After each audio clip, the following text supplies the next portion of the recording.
అందరికీ నమస్తే అండి. ఈరోజు 27 తేదీ సెప్టెంబర్ 2025 స్మాల్ గ్రూప్ సమాలోచన ఈరోజు మనం జరుపుకుంటున్నాము.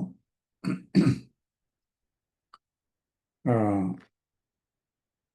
దీనిలో ముందుగా హ్మ్, సాయి తేజ గారు కొన్ని ఎంక్వైరీస్ చేయబోతున్నారు.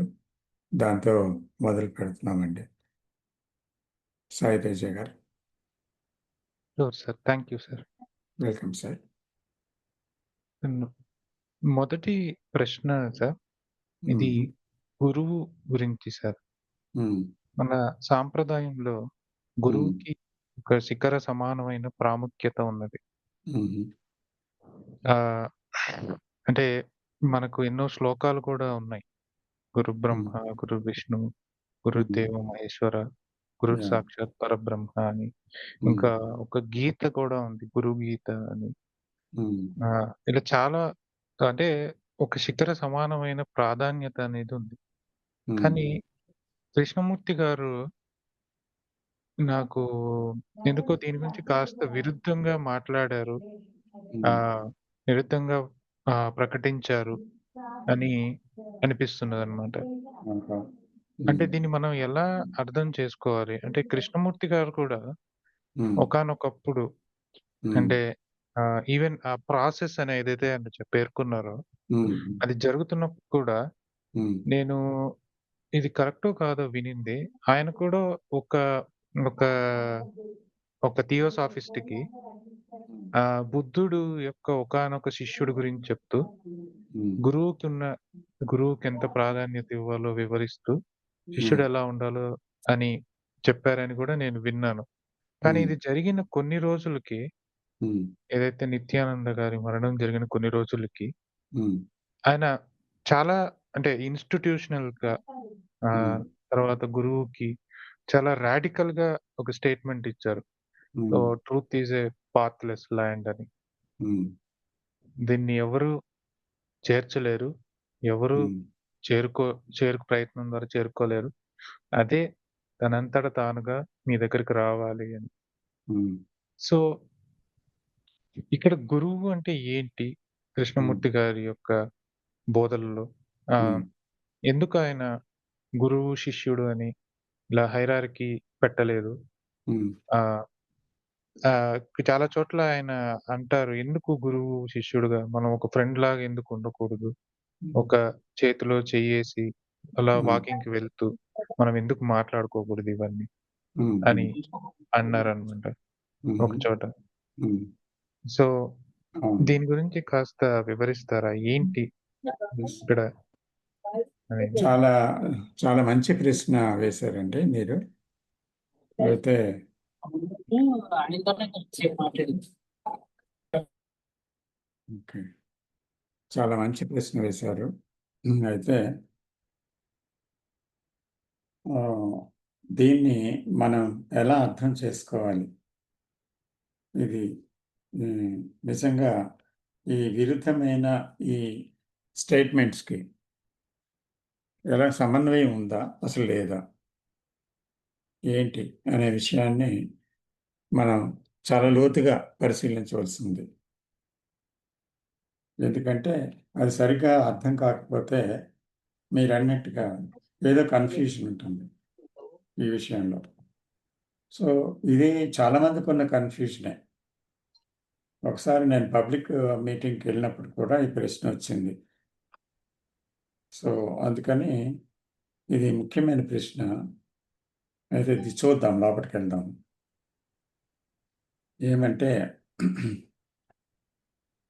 సాంప్రదాయంలో గురువుకుండేటువంటి ఒక స్థానం, తర్వాత గురు పూజ, తర్వాత గురు స్తోత్రాలు ఇలాగా చాలా ఉన్నాయి.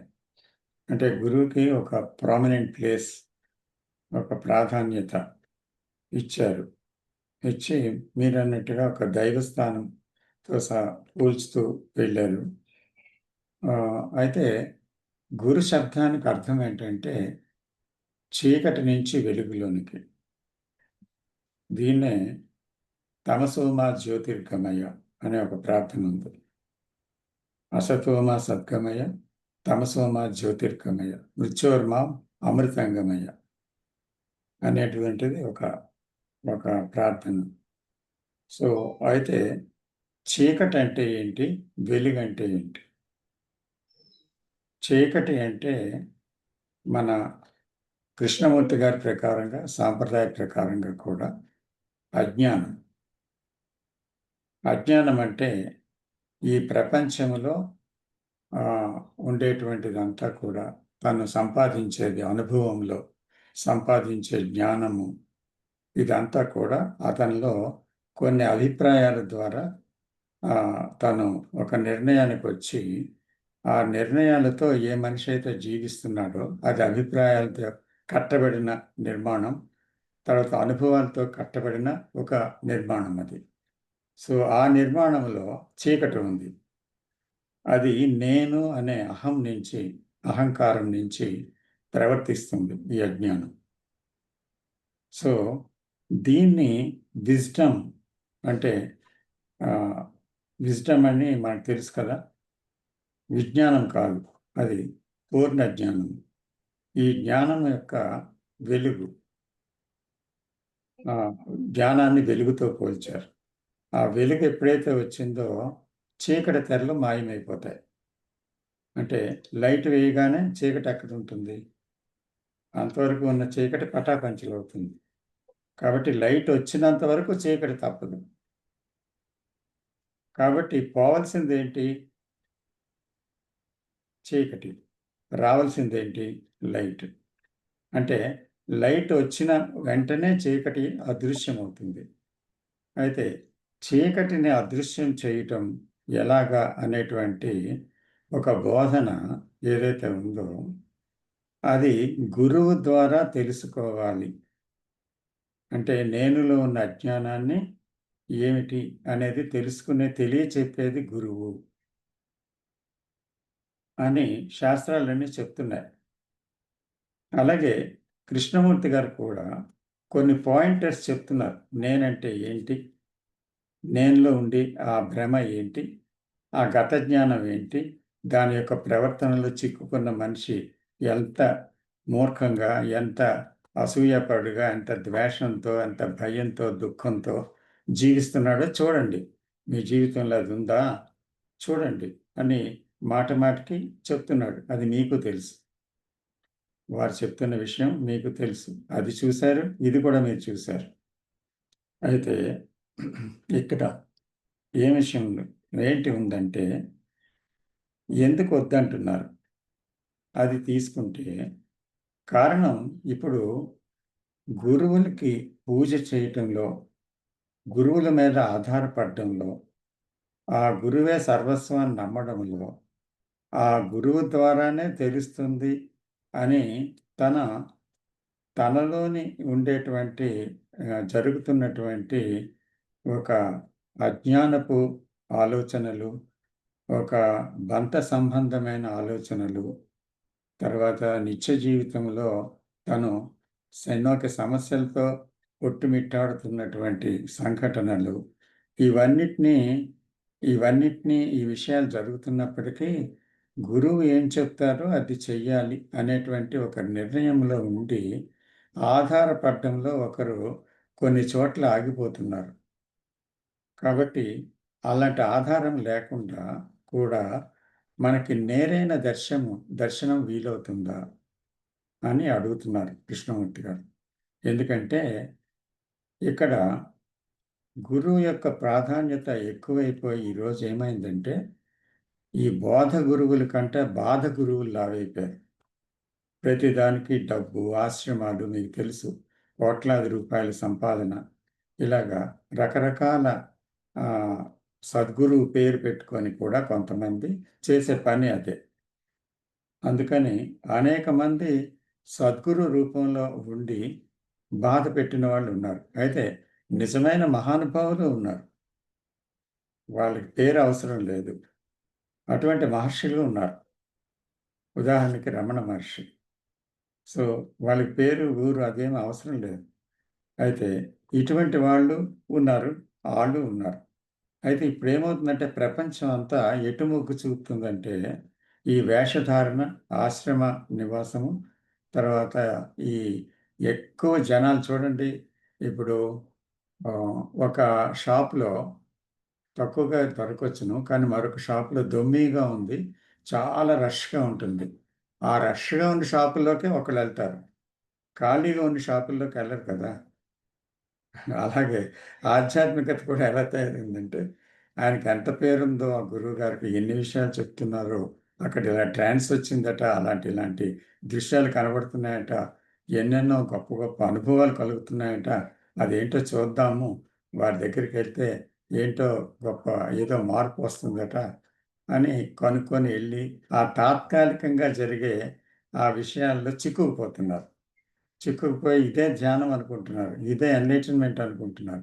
తిరిగి ఇంటికొచ్చిన తర్వాత మళ్ళీ మామూలే. అదే బాధ, అదే సంఘర్షణ, అదే అసూయ, అదే ద్వేషం, అదే, అదే. ఆ దుఃఖమే. సో, కాబట్టి ఏమవుతుందిక్కడ, ఇదంతా కృష్ణమూర్తి గారు గమనించారు. అయితే ఇంకొకటేంటంటే ఆహ్, ఇక్కడ నేను మళ్ళీ మీ ప్రశ్నలన్నిటికీ వస్తున్నాను. ఇక్కడ ఏమైందంటే ఆహ్, క్రమముక్తి, సద్యోముక్తి అని 2 విషయాలు ఉన్నాయి. అది ట్రెడిషన్‌లో కూడా చెప్పారు. క్రమముక్తి, సద్యోముక్తి. క్రమముక్తి అంటే నెమ్మది నెమ్మదిగా కొన్నాళ్ళు, కొన్ని సంవత్సరాలు, కొన్ని జన్మలు తర్వాత ఆ సంస్కారాలను బట్టి ఒకరు నెమ్మది నెమ్మదిగా విడుదలవ్వటం, స్వేచ్ఛను పొందడం, విముక్తుడవ్వడం. దేని నుంచి? అజ్ఞానం నుంచి నేనంటే అజ్ఞానమే. దాని నుంచి. ఆ గతం నుంచి. ఒకరు విముక్తులు కావడం. సత్యముక్తి అంటే ఏంటి? ఇలా వింటుంటేనే అలాగా అతను ఫ్రీ అయిపోవడం. ఇమ్మీడియేట్‌గా. అక్కడికక్కడే. అలాగా ఏదైనా ఒక విషయాన్ని ఆహ్, లోపటికి అతను ఆ విత్తనం వెళ్ళిపోయినంత మాత్రాన అతనిలో ఎన్నో మార్పులు సహజంగానే జరిగి, తనకు తానే ఒక జ్యోతిగా మారిపోయే ఒక స్థితి కలుగుతుంది. ఆ స్థితినే కృష్ణమూర్తి గారు ఏమంటున్నారంటే, "you are the light yourself" అని. మీకు మీరే గురువు, మీకు మీరే శిష్యుడు, మీకు మీరే జ్యోతి అంటున్నారు. అయితే సత్యానికి చేరుకోవడానికి మార్గం లేదని ఒక స్టేట్మెంట్‌తో మొత్తం ఆయన పెరిగిన విధానాన్ని అంతటిని రద్దు చేసుకున్నారాయన. పూర్వం మీరు చెప్పారు కదా!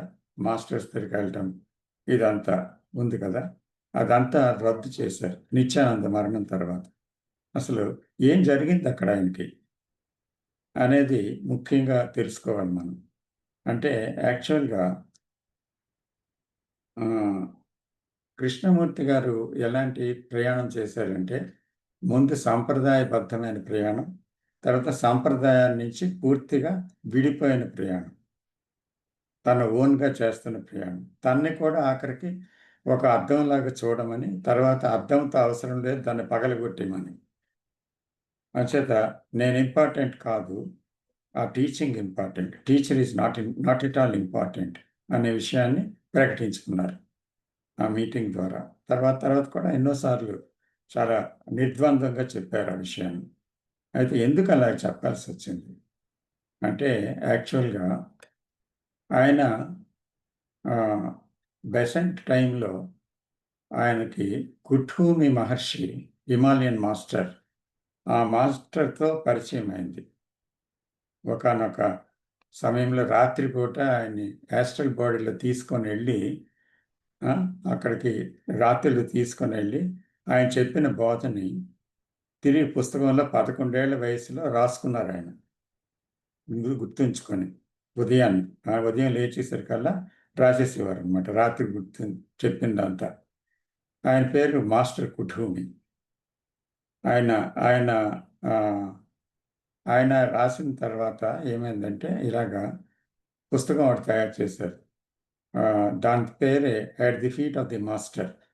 దానిని సుమారు 24 భాషల్లో అనువదించారు. అందులో తెలుగు భాష ఒకటి. తెలుగులో దాన్ని పరమగురు చరణ సన్నిధి అనే పేరుతో అనువదించబడింది. అది చిన్న పుస్తకం అది. అది మొట్టమొదట నేను చదవటం జరిగింది అది.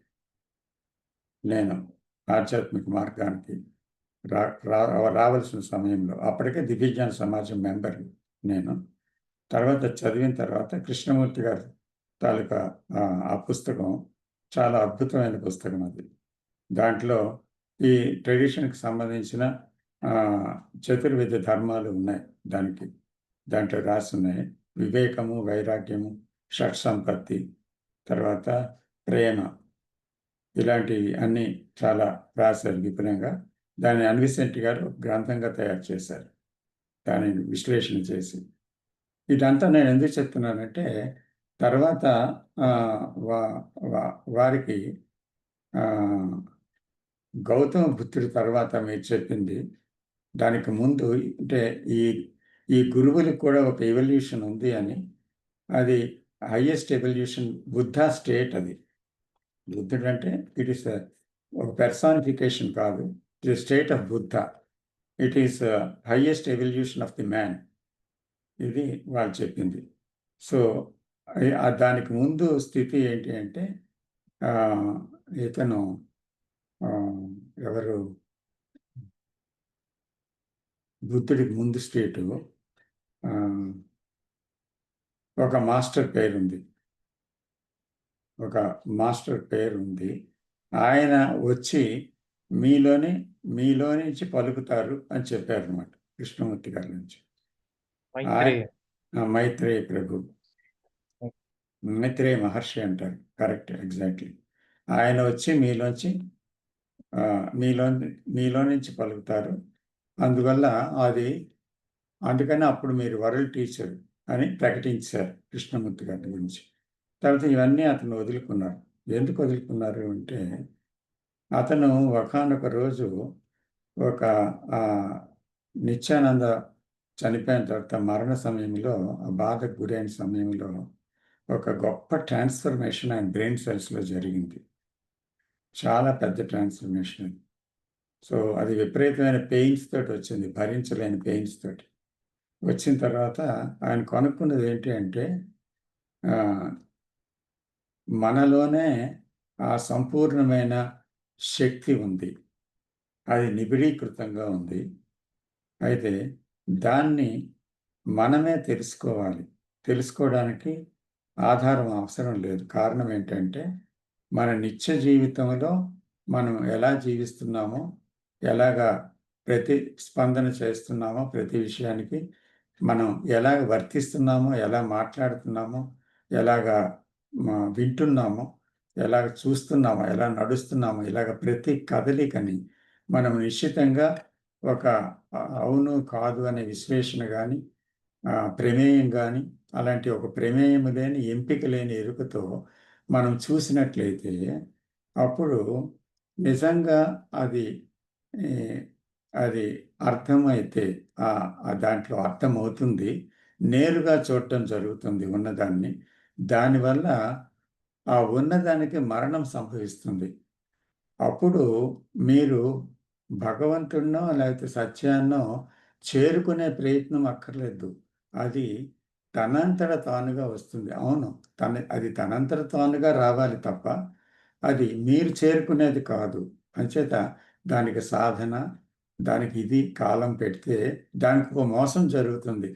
ఎందుకంటే కాలములో మనము కొంత దూరం వెళ్ళి పడిపోయిన వాళ్ళని మహర్షుల వరకు చూడొచ్చు. అంటే పరిపక్వ దిశ వైపు వెళ్తూ మళ్ళీ కొంత దూరం వెళ్ళాక మళ్ళీ వాళ్ళ విజ్ఞానం అంతా పోయింది. మళ్ళీ మామూలు మనుషుల్లా ప్రవర్తించారు.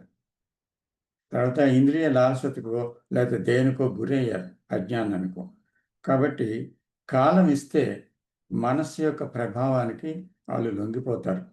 అంచేత ఒక కాలముతో చేసిన ప్రయాణంలో, ఒక సాధనతో చేసిన ప్రయాణంలో ఒక యాంత్రికత్వము, కాలము ఉండడం వల్ల అది కొంతకాలానికి అది మళ్ళీ తిరిగి వెనక్కొచ్చేస్తుంది. కాబట్టి ఇక్కడ ఫ్రీడమ్ అనేది ఇప్పుడు ఇక్కడే జరగాలి అంటారు. అంటే చాలామందికి ఆశ్చర్యం ఏంటంటే, ఏళ్ల తరబడి, సంవత్సరాల తరబడి, జన్మల తరబడి చేయాల్సినటువంటి ఒక విషయాన్ని ఈయన ఎందుకు ఇలా చెప్తున్నారు? అసలు ట్రెడిషన్ ఒప్పుకోదు దీనికి. ఎందుకంటే దానికి మూలాధారం ఏంటి అంటే ఆహ్, వేదాలు, ఉపనిషత్తులు, మళ్ళీ బ్రహ్మసూత్రాలు, మళ్ళీ భగవద్గీత. ఈ 4 విషయాల మీద ఆధారపడే మొత్తం ట్రెడిషన్ అంతా ఉందన్నమాట. పండితులందరూ ఏమంటారంటే, ఈ 4 విషయాలు నమ్మిన వారు ఆస్తికులు, ఆచరించిన వారు. ఈ 4 విషయాల్ని కాదని తోసేసిన వాళ్ళు నాస్తికులు. దేవుడు లేడు అని, ఉన్నాడని కాదు. ఇది అసలు. దాన్ని పక్కకు తోసిన వాళ్ళంటే కృష్ణమూర్తిని నాస్తికుల కింద పెట్టేశారు. అలాగే బుద్ధుడిని కూడా నాస్తికుల కింద అన్నారు. అందుకని అలాంటిది అది నాస్తికత్వం అన్నారు. సో, అయితే ఇప్పుడు ఏమైందంటే, ఆస్తికులు, నాస్తికులు అనేటువంటి పదాలని కృష్ణమూర్తి గారు ఏం చెప్పారంటే, ఆహ్, ఆహ్, ఒకరు కొన్ని సిద్ధాంతాలు నమ్మి అది ఆస్తికత్వం అనుకున్నారు. కొంతమంది ఇది నమ్మకుండా ఉండి అది అందుకే నమ్మకుండా ఉండేవాళ్ళు ఇది నాస్తికత్వం అనుకున్నారు. నమ్మిన వాళ్ళు ఆస్తికత్వం అనుకున్నారు. కానీ నిజమైన సత్యం ఏంటో ఎవరు కనుక్కోవడం లేదు. కాబట్టి నమ్మకం ప్రధానం కాదు సత్యం కనుక్కోవడానికి. కానీ ఉన్నదాన్ని ఉన్నట్టు చూడగలగడం ప్రధానం. కాబట్టి మీ నిత్య దైనందిక జీవితమే మీ అజ్ఞానాన్ని మీకు చూపిస్తుంది. మీలో ఉండేటువంటి పేలవత్వాన్ని, మీలో ఉండేటువంటి ఒక గుల్లబారినతనాన్ని, ఒక సూపర్ఫిషియల్ నేచర్‌ని, తర్వాత మీలో ఇరుక్కున్న అనేక భావాల్ని, ఇయన్నిటినీ కూడా మీలో చూపిస్తుంది. అలాగా చూడటం అంటే మిమ్మల్ని మీరు చూడటంలో మీరు విముక్తులవుతారు. ఎందుకంటే తెలిసిన దాని నుంచే తెలియని దానికి ప్రయాణం. తెలియని దాని గురించి తెలిసిన దానికి ఎలా వస్తారు? దేవుడంటే మీకేటో తెలీదు. ఆత్మ అంటే మీకో తెలీదు. కానీ రిపీట్ చేస్తున్నారు వర్డ్స్. సో, అందుకని ఆ రిపీటెడ్ వర్డ్స్ అంటే ఆ వివరణలు లేక మాటలు భగవంతుడు తప్పకుండా కాదు. కానీ అసత్యం ఏదైతే ఉందో ఏది చూడాలి? ఏం చూడాలి? అంటే అజ్ఞానాన్ని చూడాలి. మనం మన మాటల్లో, మన దీంట్లో ఏంటి దుఃఖం వస్తుంది? మన ప్రవర్తనలో మనం దుఃఖం తెచ్చుకుంటున్నామా? ఒకరిని బాధ పెట్టడంలో మనం హర్ట్ అవుతున్నామా? లేకపోతే ఏం జరుగుతుందని మిమ్మల్ని మీరు అర్థం చేసుకుంటే, దానివల్ల మీ మనసు చాలా క్లియర్ అవుతుంది, స్పష్టమవుతుంది. స్పష్టమైన మనస్సు నిశ్శబ్దాన్ని వహిస్తుంది. నిశ్శబ్దమైన మనస్సు ఒక సత్యాన్ని నేరుగా దానికదిగా చూడగలుగుతుంది. అంచేత యాక్చువల్‌గా ఏదుందో దాన్ని నేరుగా చూడటంలోనే సత్యం అనేది మీకు ద్యోతకమవుతుంది. అది సాక్షాత్కారం అవుతుంది. దాని యొక్క విషయం ఆ వెలుగేంటో మీకు తెలుస్తుంది. అది మీరవుతారు అప్పుడు. అది మీకంటే వేరుగా లేదని తెలుస్తుంది. సో, ఈ పృథగ్భావత పోయి ఏకత్వ భావనే సత్యం. అంటే వేరేగా 2 లేవు. ఒకటే ఉంది. ఇదే అద్వైత సిద్ధాంతాలన్నీ చెప్తున్న విషయమే. అయితే వీరి అప్రోచ్ వేరు. అంటేత ఈ అప్రోచ్‌లో ఏముందంటే డైరెక్ట్‌గా సత్యాన్ని తెలుసుకోవడం. దేనితోటి? అజ్ఞానంలో నుంచే ప్రయాణం చేసి, చీకటి నుంచి వెలుక్కన్నారు కదా! అలాగే చీకటిలో నుంచే వెలుక్కి మార్గం ఉంది. కాబట్టి చీకటి అనేటువంటిది మన నిత్య జీవితంలో ఎలాగ పనిచేస్తుంది? మన ఆలోచన విధానంలో ఎలా వర్క్ చేస్తుంది? ఆ వాట్ ఈస్‌ని చూడండి. దాన్ని తెలుసుకుంటే అప్పుడు అది విడిపోతుంది. విడిపోయి రాలిపోతుంది. దానికి మరణం వస్తుంది. అప్పుడు ఆ మరణంతో కొత్త జీవితం సాక్షాత్కరిస్తుంది. ఆ జీవితంలో విభజన లేదు. ఏకత్వమే ఉంది. అక్కడ ప్రేమ ఉంది.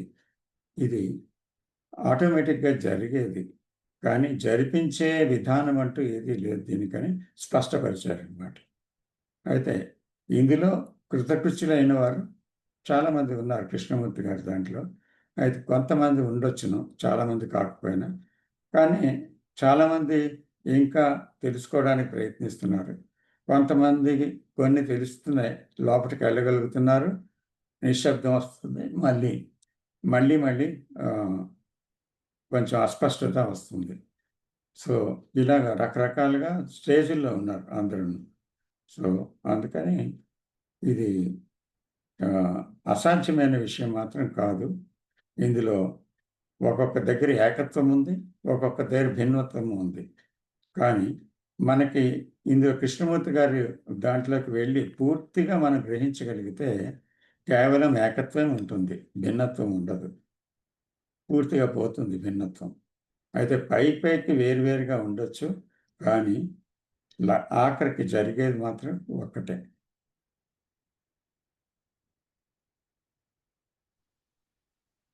సార్. థాంక్ యూ అండి. ఆహ్, ఇక్కడి నుంచి రెండో ప్రశ్నకి వెళ్దాం సార్. తప్పకుండా సార్. రెండో ప్రశ్న ఆహ్, ఏంటంటే సార్ ఇప్పుడు మనకి ఈ ఇది కూడా కొంచెం కాంట్రాడిక్టరీ లాగా అంటే సాంప్రదాయానికి, జిడ్డు కృష్ణమూర్తి గారి బోధనకి హ్మ్. ఆహ్, కాంట్రాడిక్టరీ పరస్పర విరుద్ధంగా అనిపించేటువంటివి. మనకు హ్మ్. సాంప్రదాయంలో హ్మ్. పాత్ ఆఫ్ డినయల్ అంటారు. తిరస్కరణ మార్గం. అంటే హ్మ్. ప్రతిదాన్ని తిరస్కరించడం. హ్మ్. ఆహ్, లైక్ అంటే అడవుల్లోకెళ్ళడం. హ్మ్. ఓకే. చాలా మినిమలిస్ట్‌గా బతకడం. హ్మ్. ఆహ్, మరియు ఇంద్రియ నిగ్రహం. హ్మ్. దీనికి చాలా చాలా ప్రాముఖ్యత హ్మ్. ఉన్నదండి. హ్మ్. నాకు ఒక్కొక్కసారి ఏమనిపిస్తుందంటే, హ్మ్. ఇప్పుడు కృష్ణమూర్తి గారు కూడా చాయిస్‌లెస్ అవేర్‌నెస్ అనే దాన్ని ఆహ్, హ్మ్. ఇదొక ఆయుధంలాగా వాడారు. అంటే వాళ్ళ హ్మ్. బోధనలో. హ్మ్. హ్మ్. చాయిస్‌లెస్ అవేర్‌నెస్ అంటే ఒక సజీవమైన నిశ్శబ్దం. హ్మ్. ఏదైతే ఈ సైకలాజికల్ స్ట్రక్చర్‌ని హ్మ్. డెస్ట్రాయ్ చేయగలిగిన శక్తి కలిగింది. హ్మ్. సో, నాకు ఏమనిపిస్తుందంటే ఒక్కొక్కసారి హ్మ్. ఈ ప్రాపంచిక విషయాలలో ఉన్నప్పుడు అంటే హుహు. ఇలా ఉన్నప్పుడు ఈ హ్మ్. ఎంత అటెన్షన్‌లో ఉన్నా కూడా ఈ సెల్ఫ్ అనేది హ్మ్. తలెత్తడం అనేది జరుగుతుంది. సో, హ్మ్. ఎందుకు దీంతో ఇంతగా మనం పోరాడాలి? ఇలా హ్మ్. మనం కాస్త దూరం జరిగి, కాస్త ఇలా అడవుల్లోనో లేకపోతే అంటే కొంచెం రిమోట్‌గా వెళ్లి, ఒక హ్మ్. నిశ్శబ్ద వాతావరణంలో, హ్మ్. ఒక ప్రకృతికి దగ్గరగా హ్మ్. ఉంటే హ్మ్. ఇది త్వరగా సంభవిస్తుందా? లేకపోతే అంటే ఈ వాతావరణం నాకు సహాయం చేస్తుందా? హ్మ్. అని అనిపిస్తుంటుంది సార్ అప్పుడప్పుడు. హుహు. కానీ మీరు చాలా సార్లు దీన్ని ఖండించారనమాట. ఆ! హ్మ్. సో, దీని గురించి కూడా కొంచెం వివరిస్తారా? అవును. చాలా ముఖ్యమైన ప్రశ్న ఇది. అయితే సాంప్రదాయంలో ఆహ్, ఒక తిరస్కరణ ఉందన్నారు కదా మీరు. ఆ! డెనియల్. డెనయల్ అని. యెస్. మొత్తం. అదేంటంటే అది ఒక వైరాగ్యం. అంటే ఇందులో ఏముంది అనేటువంటి ఒక పరిస్థితి. సో, ఈ ప్రాపంచిక గోల, ఈ ప్రాపంచిక ఆహ్, వైఖరి వీటి నుంచి కొన్నాళ్ళు బయటికెళ్ళి, అక్కడ ఒక ప్రశాంత వాతావరణంలో మనం కూర్చుంటే, ఒక గురుకులాశ్రమమో, లేకపోతే ఒక అరణ్యమో, కొండో యెస్. ఏదో జనసంచారం లేని దాంట్లో కొంచెం అలా ఉంటే ఒకవేళ నిశ్శబ్దాన్ని నేను పొందగలనేమో అని ఒక మనకి భావం కలగొచ్చును. అయితే ఇక్కడ కొంతమంది వైరాగ్యం మనం చూస్తే ఏమవుతుందంటే, అదొక రకమైన రియాక్షన్ అన్నమాట. ఏమంటే, ఈ దీని నుంచి, ఈ బాధ నుంచి కొన్నాళ్ళు మనం బయటికెళ్ళిపోదాం. ఆహ్, ఇది అంతా దీన్నేమంటారంటే హ్మ్. జగన్మిథ్య, తర్వాత బ్రహ్మ సత్యం. సో, మిథ్యా ప్రపంచంలో ఎన్నాళ్ళుంటాను. అందుకని ఇకనైనా నేను బ్రహ్మం ఏంటో, సత్యం ఏంటో తెలుసుకుందాం. దీనికి ప్రకృతి సహాయం చేస్తుంది. కాబట్టి ఇక్కడ జనవాసాల్లో కంటే అరణ్యవాసం బెస్టు. తర్వాత గురుకులాశ్రమాల్లో ఉండడం వలన అది సాధ్యమవుతుంది. ఈ సంసారం, పిల్లలు, భార్య, తర్వాత ఈ సంపాదన, ఈ చికాకులు ఈ అన్నిటితోటి మధ్య నలిగిపోవడం కన్నా జీవిత పరమార్థాన్ని కనుక్కోవడం ముఖ్యం అని కొంతమంది అనుకుంటారు కదా! దీన్ని వైరాగ్య ధోరణి అంటారు. సో, ఇది ఒక రియాక్షన్ నుంచే వచ్చింది అనే విషయం చక్కగా మనకి కొంతమందిని చూడటం వల్ల అర్థమవుతుంది. ఎందుకంటే, వాళ్ళక్కడికి వెళ్ళినా, ఎవరు ఎక్కడికి వెళ్ళినా వాళ్ళ మనస్సు మాత్రం వాళ్ళతో ఉండక తప్పదు. ఏదో ఒక మొమెంట్స్‌లో వాళ్ళు వాళ్ళ వాళ్ళ గురించో, వాళ్ళ బాధ్యతల గురించో ఏదో ఒకటి ఆ కొద్ది రోజులు, ఆ కొద్ది నెలలో, కొద్ది సంవత్సరాల్లో ఎన్నోసార్లు గుర్తు రావచ్చు. మళ్ళీ అటువైపు మనసు లాగొచ్చు. అయితే అప్పుడు మళ్ళీ దాని నిగ్రహంతో మీరన్నట్టుగా ఒక నిగ్రహం పెట్టుకొని దాన్ని సప్రెషన్ చేస్తారనమాట. అంటే ఒక సెక్స్ వాంఛ ఒక యువకుడు అలా వెళ్ళిపోయాడనుకోండి, విపరీతంగా సెక్స్ వాంఛ కలగొచ్చును ఆయనకి. ఒక పక్షులు గానీ, లేకపోతే జంతువులు గానీ అక్కడ రమిస్తూ ఉంటే అప్పుడు స్త్రీ సుఖం కోసం, లేకపోతే స్త్రీలే వెళ్ళిపోతే అలాగే పురుష సుఖం కోసం ఒకలాంటి వ్యామోహం కలగొచ్చు. సో, దాన్ని సప్రెస్ చేసుకుంటారు. ఈ సప్రెషన్ వల్ల ఏమవుతుందంటే, అంతర్యుద్ధం జరిగి వారిలో చాలా ఎనర్జీ లాస్ అవుతుంది. సో, అందుకని మనం ఎక్కడికెళ్ళినా మన మనస్సు మనతోనే ఉంటుంది. కానీ మన నుంచి దూరంగా ఉండదు. ఆఫ్‌కోర్స్ మీరు చెప్పింది నిజమే. ప్రకృతి ఒడిలో ఒక సహజమైన నిశ్శబ్దం ఉంది. అది కాదనటానికి లేదు. అయితే ఆ సహజ నిశ్శబ్దం అనేది కృష్ణమూర్తి గారు లాంగ్ వాక్స్‌కెళ్ళేవారు. లాంగ్ వాక్స్‌కెళ్ళేవారు. ఒక్కోసారి అక్కడ ఆహ్, నడుస్తూ కూడా అన్ని చుట్టూ చాలా జాగ్రత్తగా చూసేవారు. ఆ పువ్వుని చూసి ముద్దు పెట్టుకుండేవారు. తర్వాత సూర్యాస్తమయ దృశ్యాన్ని అలాగే కళ్ళార్పకుండా చూసేవారు. ఇలాగా ఋషి వ్యాలీ స్కూల్‌లో కూడా హస్తాచల్లని పెట్టి, ఆ విద్యార్థులందరినీ అక్కడ కూర్చోమని కొండెక్కించి, ఆ సూర్యాస్తమయాన్ని చూడమనేవారు కేవలం. సో, ఇలాగా ఏంటి అంటే, ఆ ప్రకృతి దగ్గర కొంత నిశ్శబ్దం ఉన్నమాట నిజమే. అయితే ఏమవుతుందంటే, ఇది నిత్య జీవితంలో ఒక భాగం అవ్వాలే గానీ, నిత్య జీవితం నుంచి దూరంగా జరిగిపోయే విషయం కాకూడదనమాట. ఎప్పుడైనా ఒక అరగంట మీరు బయటకెళ్ళొచ్చు. నిశ్శబ్దంగా కూర్చోవచ్చు. ఒక పార్కులోనో, అక్కడ అరణ్యాలకెళ్ళక్కర్లేదు. ఒక చెరువు దగ్గరో, లేకపోతే ఎక్కడైనా కూర్చొని ఆ నిశ్శబ్ద వాతావరణాన్ని ఆస్వాదించొచ్చు. సో, అక్కడ ఆ నిశ్శబ్ద ప్రభావం ఉంటుంది. అలాంటప్పుడు మీ మనస్సుని సైమల్టేనియస్‌గా వస్తున్న ఆలోచనలు కూడా గమనించే అవకాశం చాలా ఎక్కువగా ఉంటుంది. రెండోదేంటంటే, చుట్టూ ఉండే వాతావరణ ప్రభావం, దాని యొక్క చెట్టు ఆకులు ఎలా కదులుతున్నాయి, రంగురంగులుగా ఎలా ఉన్నాయి, దానిలో చిన్న అప్పుడే వచ్చిన ఆకు, లేత ఆకు రంగు, ముదురాకు రంగు ఎలాగుంది, ఆకులన్నీ ఒకే పచ్చదనంలో ఉన్నాయా, లేతే వైవిధ్యమైన కొన్ని రకాల రంగులు, మళ్ళీ షేపులతో కూడి ఒకే చెట్టుకి ఉన్నాయా, గాలి వీస్తే ఎలా కదులుతుంది, దాని రెమ్మలు ఎలా ఉన్నాయి, దాని కాండం ఎలా ఉంది? రంగేంటి? ఇవన్నిటిని కూడా అంటే మాటలు లేకుండా దాన్ని తదేకంగా అది తన ముందున్న ఒక సత్యంగా అది చెట్టు, లేకపోతే పుట్ట, లేకపోతే ఆకు ఇలా అనకుండా దాన్ని చూడగలమా అని అడిగారు కృష్ణమూర్తి గారు. అంటే ఆ పేరు లేకుండా చూడడం అంటే అర్థమేంటి? అక్కడ మన గత జ్ఞానం ఉపయోగించకుండా చూడడం. ఇలాగే ఆలోచనలు చూడగలమా అని నెక్స్ట్. మళ్ళీ ఇలాగే మన బాంధవ్యాలలో నా భార్య ఏదైనా అంటున్నప్పుడు దాని యొక్క మాటలు ఆవిడేమంటుందని ఆవిడ ముఖ్యం కాకుండా, ఆ మాటలేంటి అనేది దానికి అర్థాలు తీయకుండా అసలు దాన్ని నిశ్శబ్దంగా వినగలమా? ఇది చూడండి. ఇలా చూస్తే మీకు మీరేంటి అనేది మీకు అర్థమవుతుంది. అది తెలిస్తే మీకు నిశ్శబ్దం ఆల్రెడీ వచ్చేస్తుంది. అక్కడ ఆల్రెడీ అది లోపటి నుంచి ఉబికి ఉబికి వస్తుంది. మంచి ఎనర్జీ మీకు తెలుస్తుందది. సో, కాబట్టి ఇక్కడ అప్పుడు మీకు తెలుస్తుంది దీనికోసం వేరే కాననం అంటే అరణ్యాలకి వెళ్ళనవసరం లేదని, ఏకాంత ప్రదేశాల్లో ఎక్కువ ఉండనవసరం లేదని. సో, అది జీవితంలో ఒక భాగమని, సో, కాబట్టి జీవితం నుంచి వేరేగా ఏదీ లేదని, అంచేత మనల్ని మనం అర్థం చేసుకుంటే, ఆ సంపూర్ణత్వంలోనే ఏది ఆ నిశ్శబ్దం ఉదయిస్తుందని అప్పుడు మీకు అర్థమవుతుంది అని చెప్పారనమాట. ఇది నాకు చాలా సమంజసంగా తోచి, ఇది నేను ఆచరించాను. ఫలితం కూడా పొందగలిగాను. చాలా చక్కగా చెప్పారు సార్.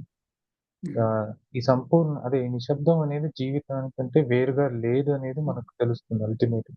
అంతే. ఎక్కడ అంతే. బయట నుంచి వచ్చేది కరెక్ట్. కాదు. కరెక్ట్. బయట, లోపల 2 ఉన్నది హ్మ్. అదే అని హ్మ్. తెలుస్తుంది. కానీ మొదట్లో బయట ఉన్న నిశ్శబ్దం తోడ్పడుతుంది మనిషికి. ఆలోచనల వేగాన్ని గమనించడానికి. అవును. అంటే మొదట ప్రకృతిలోను కాస్ ఆ! ఆ! హ్మ్. ప్రకృతిలో మనం రోజు ఒక అరగంట, గంట ఎళ్ళొచ్చు. ఒక సముద్ర తీరానికో లేదా ఆ! అదే కొన్నాళ్ళు చెప్తున్నాను. కొన్నాళ్ళ ఆ! వరకు. కానీ ఎప్పుడైతే ఆ! అంతరంగాన్ని అంత బాగా చూడగలిగిన స్థితొచ్చాక జీవితంలో అవును. అది భాగం అయిపోతుంది. అక్కడికి ప్రత్యేకంగా ఆ! వెళ్లి కూర్చోక్కర్లేదు. కూర్చుంటా. ఆ! అక్కర్లేదు. ఎందుకంటే మీరు అలా రోడ్డంట వెళ్తూ ఉన్న చెట్లని చూస్తున్నా అయిపోతుంది. నడుస్తున్నప్పుడు జరిగిపోతుంది మార్నింగ్ వాక్‌లో. ఆ! ఆటోమేటిక్‌గా జరిగిపోద్ది. చే ఆ! అది మీరు అనుభవిస్తారక్కడ ఆ క్షణం. కానీ అక్కడ అనుభవించేవాడు ఉండడు. ఆ! నిజం. హ్మ్. ఇట్లాగే ఇక మూడో ప్రశ్నకి వెళ్దాం సార్. ఆ! సార్. మూడో ప్రశ్నొచ్చి హ్మ్. ఈ ఇలా తంటాలు పడుతుండడానికి కారణం వచ్చి హ్మ్. మన మన మన కంటెంట్స్ ఆఫ్ కాన్షియస్‌నెస్. ఈ హ్మ్. అంటే హ్మ్. ఒకరి మార్గం కృష్ణమూర్తి గారి బోధనలు విన్నారు. హ్మ్. చాయిస్‌లెస్ అవేర్‌నెస్ గురించి అవగాహన హ్మ్. చేసుకున్నారు. హ్మ్. బట్ స్టిల్ ఇక్కడ అంటే మిగతా వాళ్ళు కూడా చెప్పేది బుద్ధిస్ట్ గాని, అద్వైతులు గాని, ఈ ఎంప్టీయింగ్ ఆఫ్ ది కాన్షియస్‌నెస్ అనేది చాలా స్ట్రెస్ చేసి చెప్తారు హ్మ్. సార్. హ్మ్. ఈ హ్మ్. కంటెంట్స్ అనేవి మూల కారణం. హ్మ్. కంటెంట్స్ ఆఫ్ ది కాన్షియస్‌నెస్ అనేదే మూల హ్మ్. కారణం అని హ్మ్. చెప్తారు. సో, హ్మ్. మీరు దీనికి సమాధానంగా హ్మ్. ఇన్‌సైట్స్ గురించి చాలా సార్లు మాట్లాడారు సార్. హ్మ్. హ్మ్. ఆహ్, ఎప్పుడైతే ఒక వ్యక్తి చాయిస్‌లెస్ అవేర్‌నెస్‌తో ఉన్నప్పుడు హ్మ్. అతను దానిలో నిలబడగలిగితే మనకి ఇన్‌సైట్స్ అనేవి రావడం మొదలవుతాయి. హ్మ్. ఆ ఇన్‌సైట్స్ ఫ్రీ చేయడం అనేది జరుగుతుంది అని హ్మ్. అన్నారు సార్. హ్మ్. ఇక్కడ నా ప్రశ్న ఏంటంటే, ఇక్కడ ఇన్‌సైట్స్‌లో కూడా partial insights and profound insight అని ఉంటుందా? హ్మ్. అంటే ఆహ్, ఒక్కొక్కసారి నాకొచ్చిన కొన్ని ఇన్‌సైట్స్ మర్చిపోవడం అనేది జరుగుతుందనమాట. హ్మ్. చాలా కష్టపడితే గాని ఒకప్పుడు ఒక మంచి ఇన్‌సైట్ వచ్చింది అని హ్మ్. గుర్తుకు రాదనమాట. హ్మ్. ఆహ్, అంటే ఈ ఇన్‌సైట్స్ అనేవి వస్తున్నాయి. కానీ నాకేమనిపిస్తుందంటే ఒక ఇన్‌సైట్ ఉంది. సంథింగ్ హ్మ్. లైక్ ప్రొఫౌండ్ ఇన్‌సైట్ అన్నమాట. అంటే ఇంక అక్కడి నుంచి ఇంక తిరుగులేదు హ్మ్. అనేటువంటి ఒక ఇన్‌సైట్ ఉంది హ్మ్. అని అనిపిస్తుందనమాట. హుహు. అందుకని నేను 2 స్టేట్మెంట్స్ కూడా తీసుకున్నాను కృష్ణమూర్తి గారు చెప్పింది. హ్మ్. మొదట seeing the truth in false హ్మ్. ఒకటి. రెండోది సీయింగ్ ఫాల్స్ యాస్ ఫాల్స్ అన్నారు. ఇది జేకే గారు ఏమన్నారు రెండోదాన్నయితే హైయెస్ట్ ఫార్మ్ ఆఫ్ ఇంటెలిజెన్స్ అంటున్నారు. హ్మ్. సో, ఈ ఇన్‌సైట్స్ పాత్ర ఏంటి? హ్మ్. ఇన్‌సైట్స్‌లో ఇలా పార్షియల్ ఉంటాయా? ప్రొఫౌండ్ ఇన్‌సైట్స్ అని ఉంటాయా? హ్మ్. ఇలా మర్చిపోయి ఇన్‌సైట్స్ మర్చిపోయి తను మళ్ళీ తన వెనకటి జీవితానికి వెళ్ళిపోయే అవకాశం అనేది గూడా హ్మ్. ఉందంటారా? హ్మ్. ఆహ్, ఈ అసలు ఏం ఈ కంటెంట్స్ ఆఫ్ కాన్షియస్‌నెస్ ఏంటి సార్ ఇది? ఓకే. దీని గురించి కాస్త వ్యాఖ్యానం థాంక్ యూ. మంచి ప్రశ్నేశారు. ఓకే. ఇప్పుడు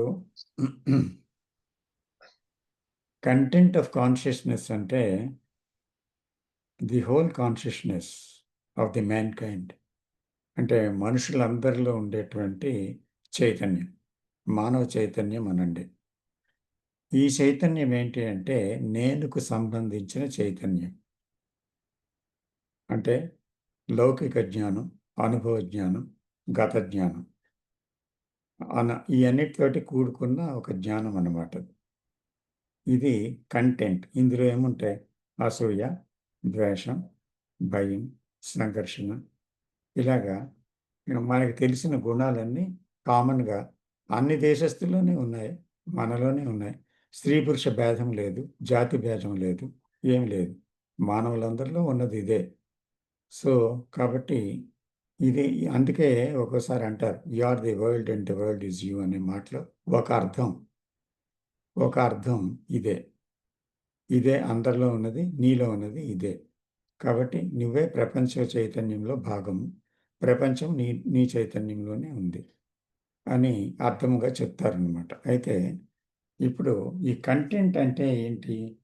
ఇది గతం నుంచి వచ్చిన ఏర్పడిన మానవాళందరిలోనే ఏర్పడిన కాలము ద్వారా జీవితంలో ఏర్పడిన ముద్రల ద్వారా ఏర్పడిన ఒక అభిప్రాయాల యొక్క సంపుటి. ఇది కంటెంట్ అనమాట. వాళ్ళు తీసిన కంక్లూజన్సో, వాళ్ళ అభిప్రాయాలు, వాళ్ళ నమ్మకాలు వీటితో కూడుకొని ఉన్నది. అయితే ఈ కంటెంట్ ఏంటంటే కంటెంట్ ఈజ్ ది కాన్షియస్‌నెస్. అంటే నిజంగా కంటెంట్ లేకపోతే ఈ కాన్షియస్‌నెస్ లేదు. కంటెంటే కాన్షియస్‌నెస్. అంటే ఒక ఆహ్, ది ఒక ఇంట్లో సామానుంది, గోడలున్నాయి. ఆ! కిటికీలున్నాయి దాని చుట్టూను. తర్వాత ఒక దాంట్లో ఒక ఇల్లు కట్టారు. ఆ ఇంట్లో గది ఉంది. ఆ గది గట్టిగా ఉంది. సో, ప్రహరీ గోడుంది. ఈ ప్రహరీ గోడ, ఈ గోడలు, ఆ ఇల్లు మధ్యనుండా గోడలు, గదులు ఇయన్నీ ఉంటే దాన్ని ఇల్లు అంటాం. కానీ ఇల్లు ఎందులో కట్టబడ్డది? ఒక ఖాళీ స్థలంలో. సో, ఇప్పుడు ఆ ఇల్లు కూల్చేశారు అనుకోండి. ఉన్నదేంటి? ఖాళీ స్థలమే మళ్ళీని. కాబట్టి అక్కడ ఈ మధ్య కట్టబడింది కొన్నాళ్ళు ఉండేది. కాన్షియస్‌నెస్ అంటే మానవ చైతన్యంలో ఉండే గుణాలనుకోండి. నేననేది ఉన్నది అనే మనకి భ్రమ. ఆ నేనుతో వర్తిస్తున్నాము. నేను ఖచ్చితంగా ఉందని. అంచేత ఆ నేను ఏంటి అంటే ఈ ఈ పదార్థాలన్నిటితో కలిసి ఉండడం వల్ల ఆ నేనుంది. ఈ గత జ్ఞానం. అయన్నీ తీసేస్తే ఏమీ లేదు. దాన్ని ట్రెడిషన్‌లో కూడా చెప్తారు. గాఢ నిద్రలో నువ్వు లేవు. ఎందుకంటే అక్కడ ఆలోచనలు లేవు. నీ గురించి స్ఫూర్తి లేదు. నీ గురించి జ్ఞాపకం లేదు.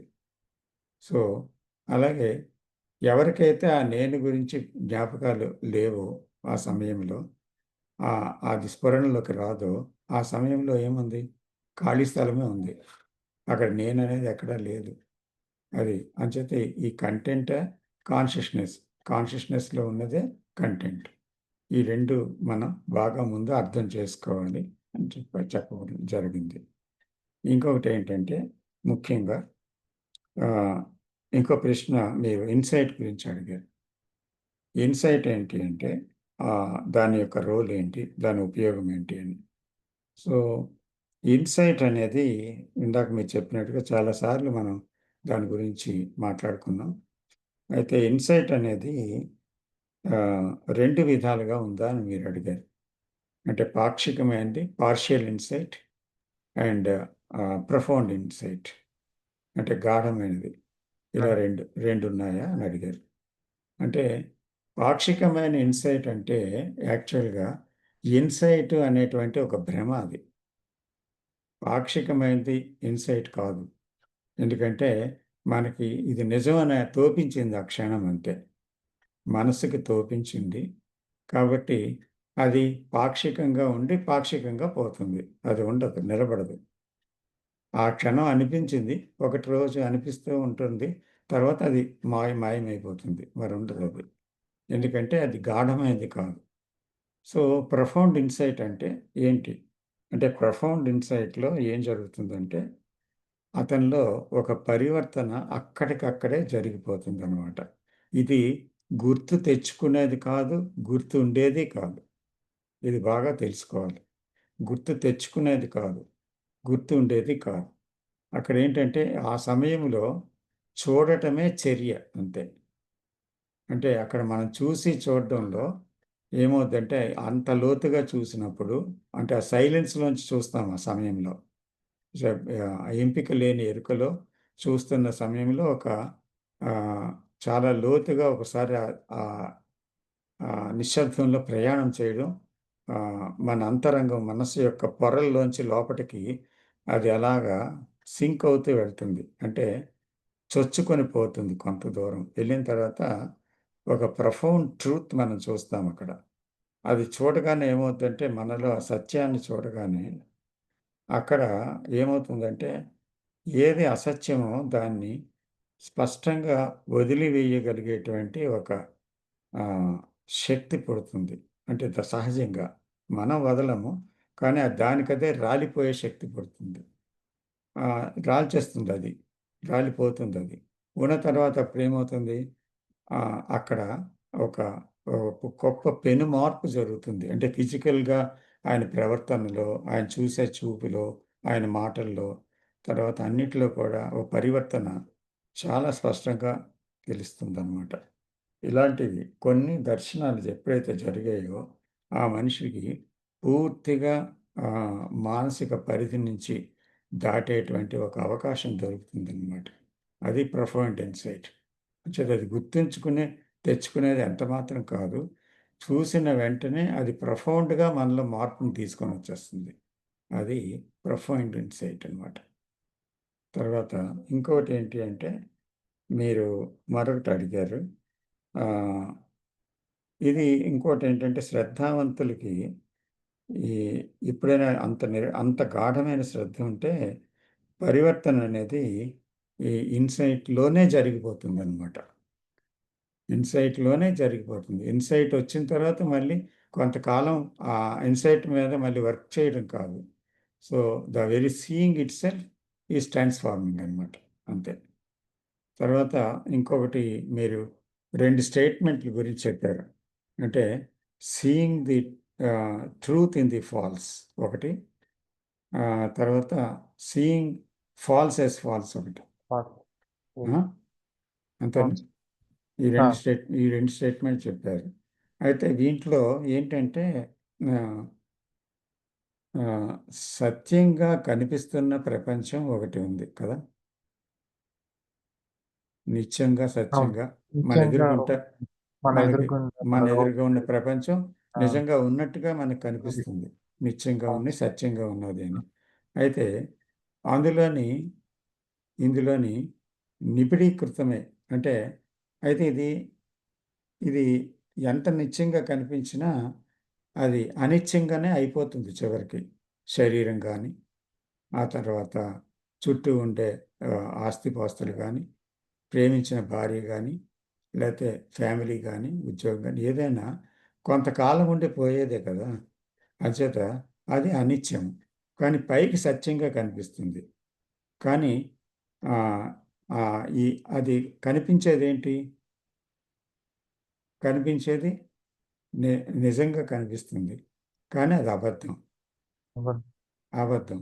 అంచేత ఈ అబద్ధం ఈ అనేది ఈ అబద్ధంలో ఇది నిత్యం కాదు అని తెలుసుకునే ట్రూత్ ఉందన్నమాట. ఇమిడి ఉంది. ఇది నిత్యం కాదనే ట్రూత్‌ని ఎవరైతే చూస్తారో, అంటే నిత్యం అనే ఒక అబద్ధపు ఆలోచనలో దీంట్లో నిత్యత్వం లేదు అని చూడగలుగుతాం కదా! అదే ఆ! Seeing the truth in the false. అలాగే మళ్ళీ ఆహ్, సెక్యూరిటీ ఉంది. మన జీవితంలో భద్రత దేని మీద ఎక్కువ పెట్టుకుంటాం. డబ్బు మీద పెట్టుకుంటాం. అన్నిట్లోనే పెట్టుకుంటాం. ఫ్యామిలీలో, రిలేషన్‌షిప్‌లో, ఆస్తిపాస్తుల్లో అన్నిట్లో పెట్టుకుంటాం security. But one thing is real that is insecurity. అంటే అసలు నిజంగా ఉన్నదేంటి? అక్షేమం. అంటే అక్షేమం అంటే మనం ఏదైతే క్షేమం అని అనుకుంటున్నామో నిత్యము అది ఏమవుతుందంటే అది అక్షేమమే చివరకుగా ఉంటుందనమాట. ఎందుకంటే ఉన్నది అక్షేమమే. అది లేనిది క్షేమ క్షేమంగా ఉంటున్నామనేటువంటి దాని మీద మనం ఆధారపడి జీవిస్తున్నాము. కానీ చివరికి అది అక్షేమంగానే శేషించిపోతుంది. కానీ క్షేమంగా శేషించదు ఏదీని. క్షేమం అభిప్రాయంతో సాగుతుంది. చివరికి అక్షేమంలో ముగుస్తుందనమాట. ఇది కూడా seeing the truth in the false. అలాగే ఇప్పుడు false seeing the false in the false as the false అనే దాంట్లో అనిత్యమైనది ఉంది కదా! ఇది అనిత్యమైనదే అనేటువంటి దర్శనం చేయగలగడం. అనిత్యతని నిత్యంగా చూడడు అతను. ఇది అనిత్యమైనదే అని ప్రతి క్షణం చూడగలిగేటి, తర్వాత ఇది అనిత్యమైనదే అని తెలుసుకొని జీవించేది ఏదైతే ఉందో ఇది హైయెస్ట్ ఇంటెలిజెన్స్ అనమాట. అనిత్యమైన దాంట్లోనే జీవిస్తున్నాను. అనిత్యమే. ఈ జీవితం అనిత్యమే. ఈ శరీరం అనిత్యమే అని తెలుసుకొని జీవించడం. అంటే seeing the false as false and living in the false as false. అంటే ఇది అనిత్యత అని తెలుసుకొని అనిత్యతలో జీవించడం అన్నమాట. అంచేత ఇన్‌సెక్యూరిటీ అనేది ఉంది. నిజంగా సెక్యూరిటీయే లేదు. ఇన్‌సెక్యూరిటీ అనేది సత్యము అని తెలుసుకొని మనం జీవించగలిగితే అందులో తాపత్రయం ఉండదు. తర్వాత ఫలితం ఉండదు. ఆ ఫలితాన్ని ఆశించడం ఉండదు. దానివల్ల పొందబోయే విషయం గురించి ఆలోచన ఉండదు. కాబట్టి దాంట్లో భయం లేదు, దుఃఖం లేదు ఆ జీవితంలో. This is the highest intelligence. అందుకే seeing the false as false ఇది చూడాలి.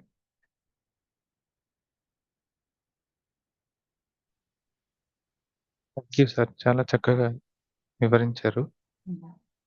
ఇంకా చివరి ప్రశ్న సార్. చివరిగా ముగిస్తాను. హ్మ్. సో, ఇప్పుడు చివరిగా టైం గురించనమాట. దీని గురించి మీరు మొదట్లోనే చెప్పారు. సమయం హ్మ్. గురించి. హ్మ్. క్రమానుగతమైన ముక్తి. ఆహ్, ఇంకొక పదం వాడారు. అవును. సో, ఇక్కడ సత్యముక్తి. సత్యముక్తి. సో, ఇక్కడేంటంటే హ్మ్. కృష్ణమూర్తి గారు ఎప్పుడు సమయం ఆహ్, ఈ పరివర్తన జరగాలి. సో, ఇప్పుడు కొన్ని సార్లు అంటే మనం ఆహ్, చరిత్రలో పరిశీలిస్తే హ్మ్. కొంతమంది ఉదాత్తమైన వ్యక్తులు, హ్మ్. మహాపురుషులు జీవిత చరిత్రలో హ్మ్. వాళ్ళకి పరివర్తన అనేది చాలా వేగంగా ట్రిగ్గర్ అయినట్టు అనిపిస్తుంది సార్. ఇప్పుడు 'తులసీదాస్' గారిని చూసుకుంటే హ్మ్. ఆహ్, భార్య ఒక మాట అనడంతోనే ఆయనకు హ్మ్. ఆహ్, ఇంకంతే ఆయన జ్ఞానోదయం. రామభక్తుడు. జ్ఞానోదయం ఆ! కలిగింది. జ్ఞానోదయం అయింది. ఒకే ఒక్క మాట అన్నమాట. ఎక్కువ హ్మ్. సమయం అవును. లేదు అక్కడ. హ్మ్. హ్మ్. ఆహ్, స స్ జ్ఞానోదయం అనేది కలిగిందన్నమాట. హ్మ్. హ్మ్. అలాగే మన అంటే రమణ మహర్షి గారికి కూడా ఒక అనుభవం కలగడం. హ్మ్. ఇలా వేమన గారికి కూడా కలగడం. హ్మ్. ఇలా అసలు టైమే లేదు. ఇంకా జరిగిపోయిందన్నమాట హ్మ్. మీరన్నట్టు. హ్మ్. ఆ! సో, ఇప్పుడు అదే విధంగా మమ్మల్ని తీసుకుంటే, నన్నే తీసుకోండి. హ్మ్. ఆహ్, ఇది పరిపూర్ణం అయినట్టు అనిపించట్లేదన్నమాట. హ్మ్. సో, హ్మ్. ఇక్కడ ఏంటి నిజంగా సమయం ఉందా? సాంప్రదాయం ఎప్పుడో అనేది ఉంది అని చెప్తుంది. హ్మ్. Tradition definitely it will take time అంటారు. ఈవెన్ హ్మ్. సెవరల్ లైఫ్ టైమ్స్ అని. అది పతంజలి గూడా నాకు తెలిసి హ్మ్. ఆయన ఆ యోగ సూత్రాల్లో హ్మ్. కూడా చెప్పినట్టు అంటే Patanjali like supported the evolution. హ్మ్. హ్మ్. ఆహ్, క్రమానుగతమైన ముక్తిని సపోర్ట్ చేసినట్టు హ్మ్. అనిపిస్తుంది. మరి హ్మ్. ఇంకా అదే విధంగా అనేక రకాల మార్గాల్లో ఉన్నాయి ట్రెడిషన్స్. అంటే హ్మ్. భక్తి యోగం అని, హ్మ్. ఆహ్, క జ్ఞాన యోగం అని, హ్మ్. అలాగే యోగ మార్గం అని, యోగ మార్గంలో హఠ యోగం అని, హ్మ్. తర్వాత క్రియా యోగం అని, హ్మ్. మరి భక్తి మార్గం విచ్ ఈస్ వెరీ డామినెంట్ మనకు హ్మ్. తెలిసిందే. గత 500 సంవత్సరాలు గత చూసుకుంటే చరిత్రలో హ్మ్. ఆహ్, 500 సంవత్సరాలు వెళ్తే భక్తి హ్మ్. మార్గం చాలా ఇది తీసుకొచ్చి అంటే, అంటే చాలామంది మహాపురుషులు పుట్టారు. సో, వాళ్ళు హ్మ్. ఈ మార్గంలో హ్మ్. నవవిధ భక్తుల్ని సపోర్ట్ చేశారు. అంటే పూజ, హ్మ్. ప్రాణ అదే నవవిధ భక్తి అదే మార్గాలని ఆ చెప్పారు. అర్చన ఆయన. ఆహ్, హ్మ్. అర్చన, ప్రదక్షిణ, పారాయణ, హ్మ్. ఆహ్, ఇలా ప్లేసెస్‌ని విజిట్ చేయడం. అంటే పూర్తిగా భక్తి సరెండర్ టు ద గాడ్ అనే హ్మ్. కాన్సెప్ట్ అనేది గత హ్మ్. 500 సంవత్సరాలుగా ఒక రూల్ చేసిందనమాట భారతదేశంలో. హ్మ్. మరి హ్మ్. ఈ సమయం నిజంగానే సమయం ఎందుకు కొందరికి సమయం తీసుకోవట్లేదు? కొందరికి హ్మ్. ఎందుకు సమయం తీసుకుంటుంది? ఈ హ్మ్. పరివర్తన కలగడానికి ఎందుకు తంటాలు పడుతున్నారు? ఆహ్, హ్మ్. ఇప్పుడు ఒక్క హ్మ్. ఇప్పుడు కృష్ణమూర్తి గారు చెప్పింది నిజమైతే హ్మ్. ఒక్క నిమిషంలోనే జరగాలి పరివర్తన కదా! హ్మ్. ఈ తంటాలు రోజు హ్మ్. హ్మ్. ఆ! ఇప్పుడు బయట ప్రాపంచిక విషయాల్లో తంటాలు, ఇక్కడ హ్మ్. తంటాలు. హ్మ్. ముందుకెళ్ళడం, వెనక్కి రావడం. ఆహ్, ఇలా ఎందుకు జరుగుతుంది హ్మ్. అనిపిస్తుంది సార్ మీకు? ఇక్కడ ఒక మౌలికమైన ఒక విషయాన్ని గమనించాలి అనిపిస్తుంది సాయి తేజ గారు. ఏమంటే ఇప్పుడు మీరు చెప్పిన కొన్ని ఉదాహరణలున్నాయి. మహాభక్తుల విషయంలో, కొంతమంది విషయంలో. అది తులసీదాస్, రమణ మహర్షి మీరు పేర్కొన్నారు. తర్వాత ఇంకెవరి పేరు చెప్పారు? ఎవరు? వేమన, యోగి హ్మ్. వేమన. హ్మ్. హ్మ్. ఆ! యోగి వేమన వేమన, సార్. వేమన. యోగి వేమన. హ్మ్. సో, వీళ్ళలో ఏం జరిగిందో అసలు చూద్దాం. So, okay sir. వాళ్ళు కొంతకాలం వాళ్ళు సాధారణ జీవితంలోనే తలమునకలుగా ఉన్నారు. అంటే భార్యతో బంధం అనండి, ఏదైనా ఒకదానితో బంధం అనండి, సెక్స్‌తో బంధం అనండి. ఇలాగా ఏదో ఒక లౌకిక విషయాల్లో చిక్కుకున్నారు కదా! అయితే వాళ్ళు ఎంతకాలం బట్టి అజ్ఞానంలో ఉన్నారు అనేది పరిగణ కాదు. అయితే జ్ఞానోదయానికి ఎంత సమయం పట్టింది? ఇది ముఖ్యం. అంటే వాళ్ళకి అతనికి ఒక భార్య యొక్క మాట అంటే ఆ! వెంటనే తనలోనికి చూసుకోగలిగే శక్తి ఆ మాటలోంచి కలిగింది. అంటే ఆ చూసిన మరుక్షణమే ఆయన పరివర్తన చెందారు తులసీదాస్. ఆ పావును పట్టుకొని అంత మీదకి వర్షంలో నా కోసం రావాలా? అని ఒక్క మాట ఆ! అంది. చూసుకోమంది. ఏమైంది? చూసుకున్న వెంటనే అతనిలో పరివర్తన చెందింది. అంటే చూడడం, పరివర్తన వేరు వేరుగా జరిగాయా? ద మొమెంట్ హి హ్మ్. సీస్ అది కృష్ణమూర్తి టీచింగ్. చూడగలిగారు, మారిపోయారు అంతే. అలాగే ఇప్పుడు ఆ టీచింగ్ విన్నంత కాలం మనం ఎంతో కాలం మన పాత జీవితంలో ఉండొచ్చు. కానీ ఆ టీచింగ్‌లో ఉండే మర్మము మన హృదయాన్ని విత్తనంగా, సూటిగా తాకిందనుకోండి, అక్కడ ఆ మీటింగ్ వింటుండగానే మారిపోవచ్చు ఒకడు.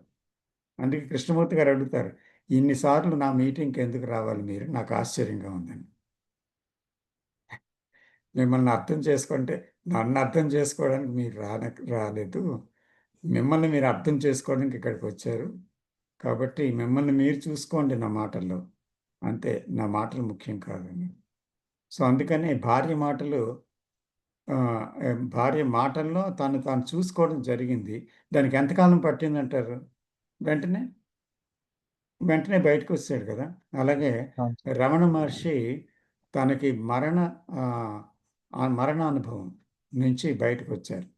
ఆ మరణానుభవం కలగగానే అసలెవరో తన బంధువు చనిపోతే అతను కాష్టానికి తీసుకొనెళ్తే, ఇలాగే కదా శరీరాలవుతే, మరణం అంటే ఏంటని శవాసనంలో పడుకున్నారు. పడుకున్న తర్వాత అతనికి ఆ మరణం గురించి రహస్యం బోధపడింది. అంటే ఇన్‌సైట్ కలిగింది. ఆ ఒక్క ఇన్‌సైట్‌తో అతను సన్యాసాశ్రమంలోకెళ్ళిపోయారు. ఇంకా ఈయన చూస్తే ఎవరు 'యోగి వేమన' అతను ఆహ్, అతను ఎవరు మామూలు సాధారణమైన ఒక కామికుడు. అంటే అతనికి కామం తప్ప మరొకటి లేదు. అని విచక్షణ లేదు.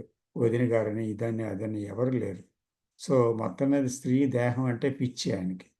సో, దాంట్లో ఎంతో దాంట్లో మునిగి తేలాడు చివరికి. ఆఖరికి ఒక ఇన్సైట్ కలిగింది ఆయనకి. ఛీ అనిపించింది తను చేస్తున్న పని చూసుకుంటే. ఆ వదిన గారి మాటతో. సో, ఆ మాటతోనే అతనికి జ్ఞానోదయం కలిగింది. అయితే అజ్ఞానం ఎంతకాలమైనా ఉండొచ్చు. కానీ జ్ఞానోదయ కిరణం జరిగిన వెంటనే చీకటంటే ఇందాక మనం ఏం చెప్పాం?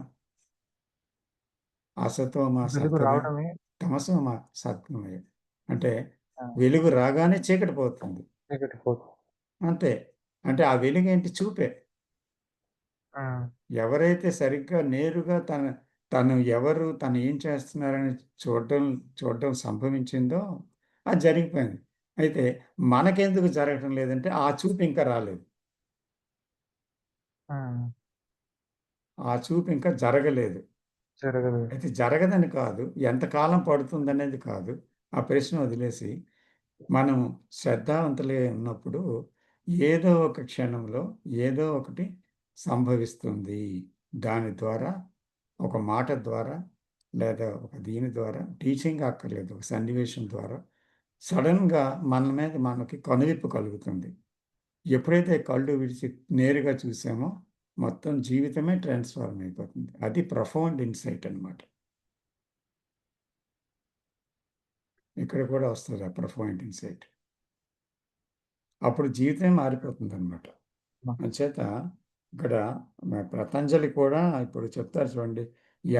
నియమ, ఆసన, ప్రాణాయామ, ప్రత్యాహార, ధ్యాన, ధారణ, సమాధి అనే అష్టాంగ మార్గం చెప్తారాయన.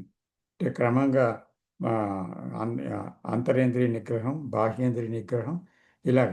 ఒక్కొక్కటి చెప్తారనమాట. సో, ఈ నిగ్రహాలు అన్నీ చెప్తూ మళ్ళీ ఆయనేమన్నారంటే, ముక్తనేది మొట్టమొదట రాశారు అది.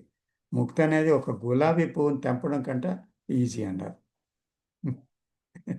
ఒక గులాబీ ఆ! పువ్వుని చెట్టు నుంచి తుంచడం కంటే ఈజీ. అయితే అన్నారు మళ్ళీని. అయితే అంటే ఆ ఇఫ్ అనేది చాలా పెద్దదనమాట. ఆ! దాంట్లో అర్థం ఉంది. అంటే ఆ చూపు జరగాలన్నమాట. కరెక్ట్. కానీ అది జరగడానికి మనిషేమో ఇన్ని మార్గాలు పెట్టుకొని, ఇన్ని సోపానాల ద్వారా ఎక్కాలేమో అనుకోని ఇన్ని సోపానాలు తయారు చేసుకున్నాడు. కానీ ఏ సోపానము అక్కర్లేకుండా కూడా జరుగుతుంది. సోపానాలు ఎక్కుతుండగా మధ్యలో జరుగుతుంది. పూర్తిగా ఆఖరి వరకు వెళ్ళకుండా. మొదటి సోపానం ఎక్కగానే కూడా జరిగిపోద్ది కొంతమందికి. అదెవరు చెప్పగలరు? ఆ! అందుకని ఏది ఎప్పుడు జరుగుతుందో జరుగుతుంది అంతే. అయితే ఒకటి ఆ మనిషికి శ్రద్ధ అవసరం అంతే. హ్మ్. అంతే. దట్ ఇస్ శ్రద్ ఆల్. శ్రద్ధ శ్రద్ధ శ్రద్ధ, సహనం. ఆ! ఆ! శ్రద్ధ ఈ ఒకటే. 2 ఆ! ఏంటి అసలు ఇదేం జరుగుతుంది నాలో అనే శ్రద్ధ ఒకటే అవసరం.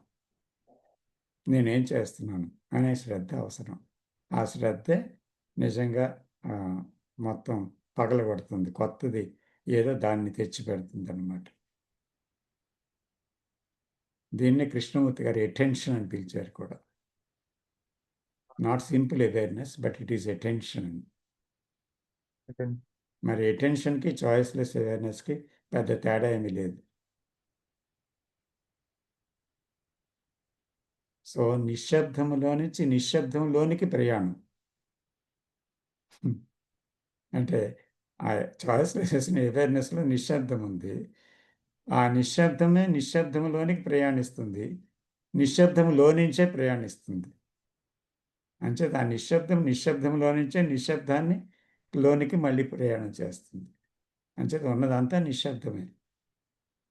నిశ్శబ్దమే నిశ్శబ్దాన్ని తెలుసుకోగలదు. హ్మ్. ఆ!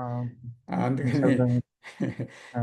అందుకని అక్కడేంటి ఆ అవేర్‌నెస్‌లో ఒకడికేంటయింది సైలెంట్ అయిపోయింది మైండ్. సైలెంట్ అయిపోతే ఏమైంది? అప్పుడే సైలెన్స్ అంటే ఏంటో దానికి అర్థమైంది. తెలిసిపోయిందనమాట. సో, సైలెన్స్‌కే సైలెన్స్ తెలుస్తుంది. Thank you sir. హ్మ్. Thank you very much sir. Welcome sir. చాలా వెల్కమ్ సార్. చక్కగా వివరించారు. నమస్తే. చాలా నేను చాలా థాంక్స్. నేను వివరించలేదు. మీ ప్రశ్నల నుంచే వివరణ ఆ! వచ్చిందేమో. నాకు తెలీదు. ఎవరైనా వచ్చింది. ఆ! నాకు తెలీదు. ఓకే. ఆ! అర్థమైంది సార్. అంటే ఎక్కడో నా మనసులో కూడా ఉన్నట్టుంది. ఏదో దారి ఉంది దీనికి అనే ఉన్నది. ఒక ప్రయాణం అది ఉంది మీకు అనిపిస్తే మీలోని మీకే ఇట్లాగ జరిగిపోతుందది. అయితే ఒకటి ఆ! మీరెప్పుడైతే అది చేరుకోవాలి, అది పొందాలి అనేది ఉందో అదే మీకు ప్రధాన అడ్డంకి. అందుకు మీరు ఇన్ని మార్గాలు, ఇన్ని రకాలుగా చూడనవసరం లేదని నాకనిపిస్తుంది. మీకు అనిపించిందో లేదో నాకు తెలీదు. అయితే ఒకటి మాత్రం నిజం. ఏంటంటే మన మనస్సే మనకు చూడవలసిన అద్దం. సో, దానిలో నుంచే మనం ఏంటో మనకు తెలుస్తుంది. కాబట్టి నిత్య జీవితంలో నుంచే మనకు ఆ సత్యం బోధపడుతుంది. కానీ దానికోసం చేసిన ప్రయత్నంలో మనకేమవుద్దంటే సత్యం అంటే ఏంటో మనకు తెలీదు. ఆత్మ అంటే ఏంటో మనకు తెలీదు. దేవుడంటే ఏంటో మనకు తెలీదు. కాలాతీతమైన విషయం అంటే ఏంటో మనకు తెలీదు.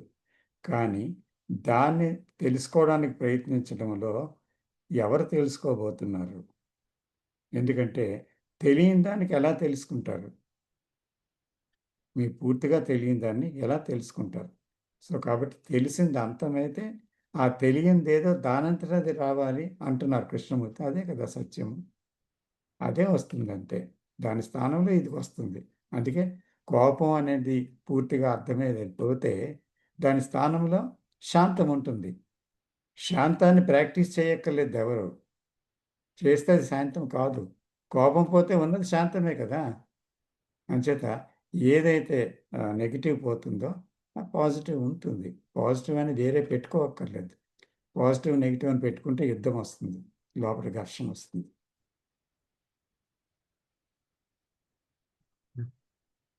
ఇవే మనసు లోపల ఎక్కడో అనిపిస్తుండే ఉంటది. ఏదో దారి ఉంది.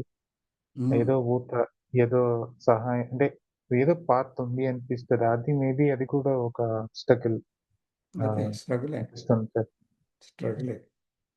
అంటే ఆ! మైండు అనేక రకాలుగా చింతిస్తుంది. దాని వెనక ఆ! రహస్యమైన కారణం ఏంటంటే, మనం దాన్ని పొందాలి అనే కారణం. అది వదిలియాలి. హ్మ్. అది వదిలితే అదే గాని, అది పొందాలనుకున్నంత వరకు ఎవరికీ దక్కదు. ఆ! నేను స్ట్రగుల్ అయ్యాను చాలా సంవత్సరాలు.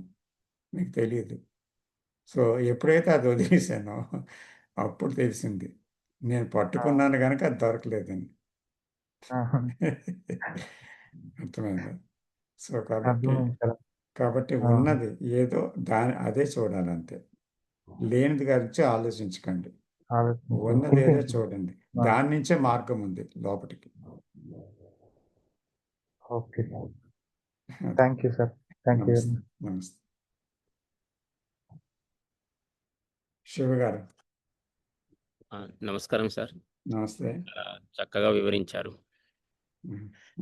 ఆహ్, నేను వివరించలేదు. చెప్పండి. ఆహ్, ఆహ్, క్వెషను ఏంటంటే సార్, ఇప్పుడు హ్మ్. రీసెంట్‌గా అంటే సైంటిస్టులు స్టడీ చేసిన ప్రకారము హ్మ్. కొన్ని ఎలక్ట్రోడ్స్ బ్రెయిన్‌కు పెట్టి అనలైజ్ హ్మ్. చేశారు డేటాను. హ్మ్. అయితే వాళ్ళు చెప్పిందేంటంటే, ఇప్పుడు మనకు ఏదైనా ఒక విషయము నిర్ణయం తీసుకున్న ఒక విషయాన్ని తెలుసుకోవాలన్నా, హ్మ్. మనకంటే 300 మిల్లీ సెకన్ల ముందే బ్రెయిన్ తీసుకుంటుంది. హ్మ్. తర్వాత మనకు తెలుస్తుంది హ్మ్. అంటున్నారు. హ్మ్. అయితే అక్కడ అంటే నేను అనే కాన్షియస్‌నెస్ 300 మిల్లీ సెకన్ల తర్వాత వస్తది గదా! అంటే హ్మ్. అక్కడ దాని అర్థము నేను లేనప్పుడు బ్రెయిన్ ఇంటెలిజెన్స్ తీసుకుంటుందా? హ్మ్. మరి అక్కడ నేను లేని స్థితియా? లేదా నేను ఇనాక్టివ్‌గా ఉన్నదని అర్థమా? హ్మ్. తర్వాత నేనొచ్చినంక అవును మంచి నిర్ణయం కాదు. అది ఇది అని మళ్ళీ ఈ సంఘర్షణలతోని మళ్ళీ ఆ బ్రెయిను సిగ్నల్ పంపిస్తుంటుందా? కొంచెము హ్మ్. ఇక్కడ ఏం జరుగుతుంది? హ్మ్. అని అది బ్రెయిన్ ఇంటెలిజెన్సా మరి ఏంటి అని కొంచెం హ్మ్. వివరిస్తారా? Thank you. Nice. Nice. Thank you. Thank you అండి. ఇవాళన్నీ చాలా లోతైన ప్రశ్నలు అడుగుతున్నారు. ఎంక్వైరీస్. అయితే శివగారు ఇప్పుడు కొన్ని సెకండ్స్ ముందు లేకపోతే మీరు చెప్పిన వ్యవధిలో ముందుగానే బ్రెయిన్‌కి తెలియటం అంటే ఏంటి అంటే అది ఒక ప్రాసెస్ అండి అది. ఇప్పుడు సైంటిస్టులు కనుక్కున్నారు.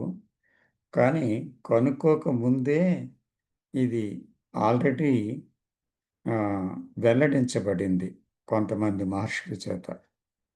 అయితే ఏంటి ఇది అనంటే యాక్చువల్‌గా బ్రెయిన్‌లో తెలిపుడు చేసేటువంటి ఆ విషయం అంటే దేనికి తెలియకముందే అంటే నాకు తెలుసును అనే దానికి ముందే అది బ్రెయిన్‌కి తెలుసును అని అంటున్న విషయము అది సామాన్యమైన విషయమే. ఎందుకంటే అది ప్రాసెస్‌లో జరిగింది.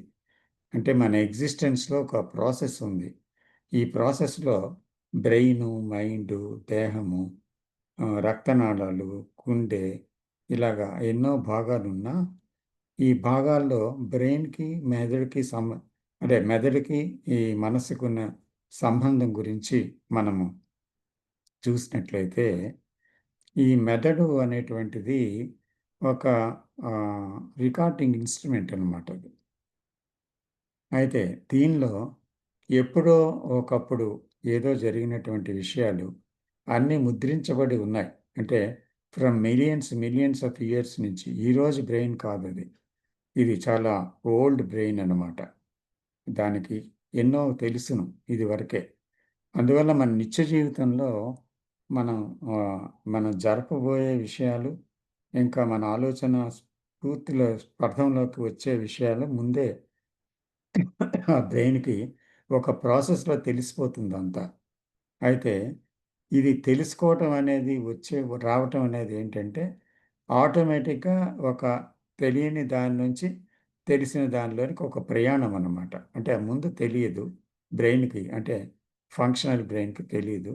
కానీ పూర్తిగా ఆ బ్రెయిను ముందే దాన్ని గ్రహించింది. ఇది ఫంక్షనల్ కాకముందే. కాబట్టి తర్వాత ఫంక్షనింగ్ వచ్చింది. తర్వాత ఆలోచనొచ్చింది. ఇవన్నీ వచ్చాయి. కానీ అది ఒక ప్రాసెస్ అన్నమాట అంతే. సో, అందుకని ఇది ఒక బ్రెయిన్ తాలూకా ఇది అని తెలుసుకోవచ్చు అంతే. కానీ ఇది వేరేగా ఏదో జరుగుతా ఉంది. ఇది అని మనం భావించక్కర్లేదు. ఇది ఇది కూడా గతం కింద తీసుకోవచ్చు మనం. ఎందుకంటే ఇందులో నవ్యత ఎంత మాత్రము లేదు. అంటే బ్రెయిన్‌కి కొన్ని క్షణాల ముందే తెలిసిన విషయం మనకి తర్వాత ఒక చర్యగా జరుగుతుందన్నమాట. అయితే బాడీ ఇంటెలిజెన్స్‌లో చూసినప్పుడు మనకేమవుతుందంటే ఇప్పుడు బాడీలో ఒక కాల్చే గుణము, లేకపోతే ఆహ్, గడ్డ కట్టే గుణమో చలికి ఏదో ఉందనుకోండి. అప్పుడేం చేస్తుంది? దాని నుంచి దూరంగా వెళ్తుంది ఆ మంట నుంచి. వెంటనే అది వేడి తగలగానే, అలాగే చలి ఎక్కువ అవ్వగానే వెంటనే చలికి ఏదో హీటర్ పెట్టుకోవడమో, లేకపోతే ఏదో బాగా దానికి చలికి నివారించే ఏవైనా వస్త్రాలు ధరించడమో ఏదో జరుగుతుంది.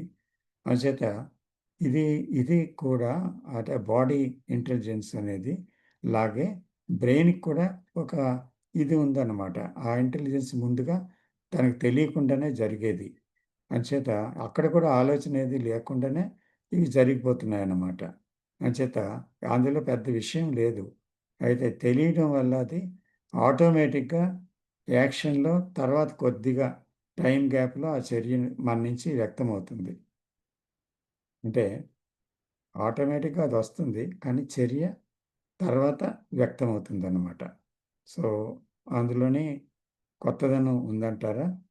లేతే ఇది ప్రక్రియ మాత్రమే కదా! ఈ ప్రక్రియని ఇప్పుడు సైన్స్ గుర్తించింది. అదంతే. అయితే థాట్ రాకముందు కలిగేది ఒక తెలియని యాక్షన్ కాదు. తర్వాత మనం దాన్ని ఆటోమేటిక్ ఆటోమేటిక్‌గా అలాగే అది రైట్ యాక్షన్ కూడా కాదు. అంటే అలాగా తెలియనిదొస్తే అది రైట్ యాక్షన్ అని అనుకోవడానికి లేదు. ఎందుకో ఆహ్, చూడాలది. మెదడులో రైట్ యాక్షన్ గురించి తెలిపే జ్ఞానం దానికి లేదు. అది ఒక రికార్డింగ్ ఇన్‌స్ట్రుమెంట్ మాత్రం అన్నమాట. అందులోకి వచ్చిన ఆలోచనలు కూడా రికార్డింగ్‌కి సంబంధించిన వాటివే కదా! అంతే కదా! సో, అందుకని ఇప్పుడు రికార్డ్ అవ్వక్కర్లేదు. ఎప్పుడో రికార్డ్ అయింది కూడా సంకేతాలుగా రావచ్చు. తర్వాత ఇప్పుడు మనం ఏం చేయబోతున్నామో ముందే బ్రెయిన్‌లో మనకి అప్పుడే సంకేతాలు వచ్చేసాయి. దాన్ని మనం ఇప్పుడు రెడీగా ఇప్పుడు చేస్తున్నాం అంతే. అంతేగాని కొత్తగా వచ్చిన ఒక నిశ్శబ్దం నుంచి వచ్చిన ఏదో ఒక గొప్ప విషయం కాదది. అందుకే తను జ్ఞాపకాలు ఎన్ని ఉన్నా తోకల్లో ఆ క్షణం అవి పూర్తిగా ఆగినప్పుడు కలిగే స్ఫూర్తి ఏదైతే ఉందో అది ప్రజ్ఞ. ఎన్నైనా జ్ఞాపకాలు ఉండొచ్చు. అవి పూర్తిగా ఏ క్షణం ఆగితే ఆ క్షణంలో కలిగే ఇంటెలిజెన్స్ ఏదైతే ఉందో ఆ స్ఫూర్తి అది ప్రజ్ఞ. అదే నిశ్శబ్దం. అదే ఎరుక. అదే మెలకువ. దానిలో నుండి జరిగేదే రైట్ యాక్షన్. న్యూ యాక్షన్ అన్నమాట. అంతేగాని కొత్త యాక్షన్ అని ఏది ఈ ప్రక్రియలో లేనే లేదు. Thank you sir. అంటే ఈ మెమరీ రెస్పాన్స్, నాలెడ్జ్ రెస్పాన్స్ అంతే అంతే. మెకానికల్. అంతే. అంతే. Clear sir. Thank you sir. Welcome sir. Most welcome.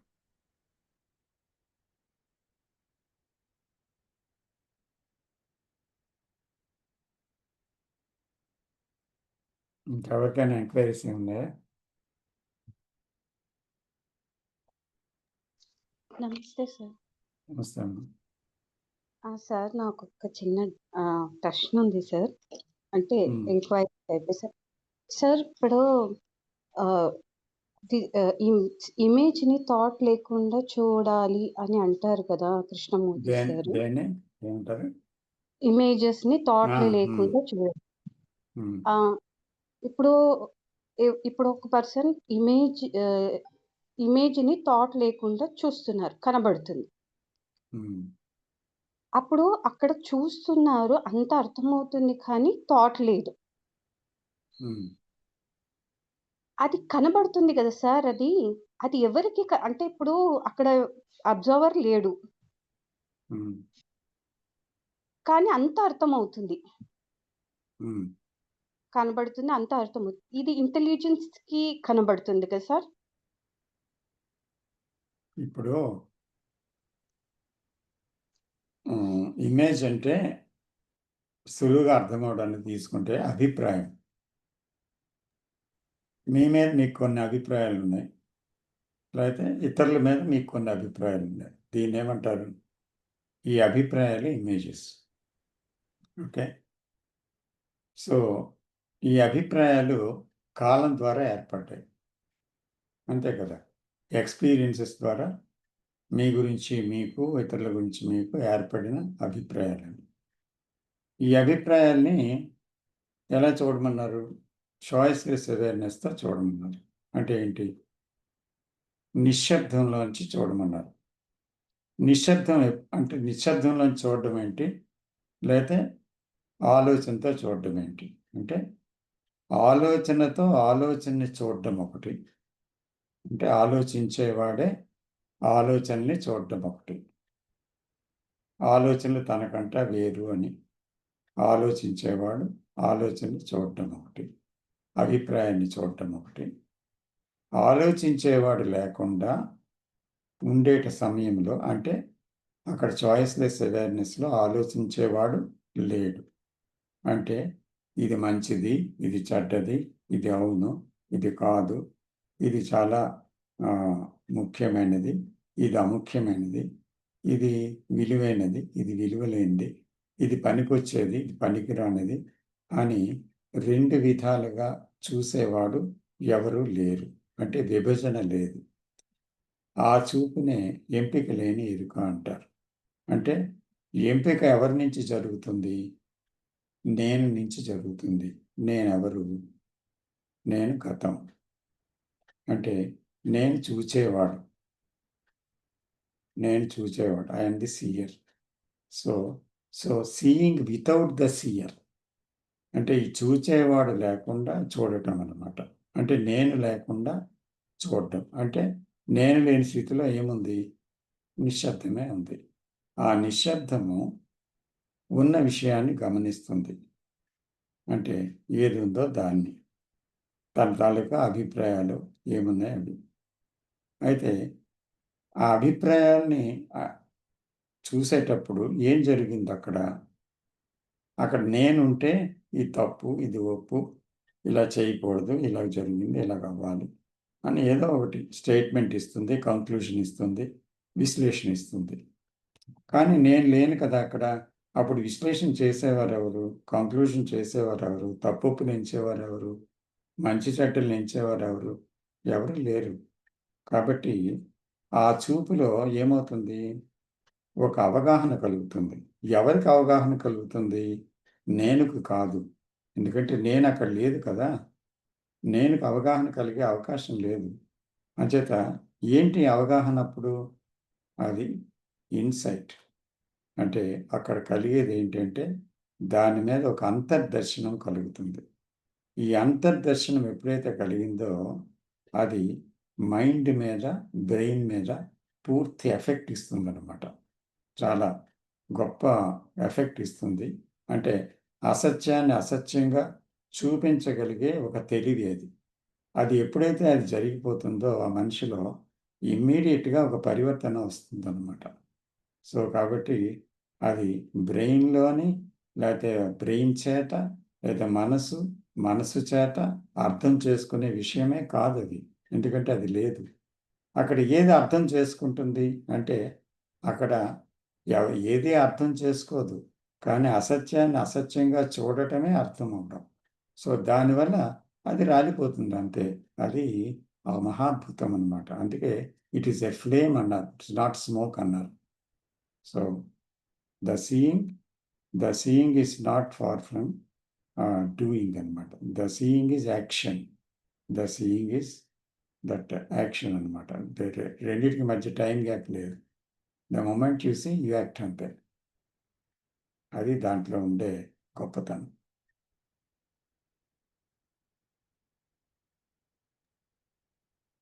Thank you sir. Welcome అండి.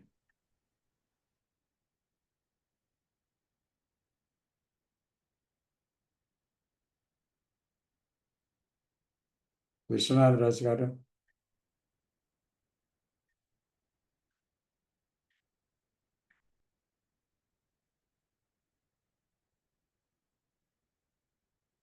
విశ్వనాథరాజు గారు లేరుగా?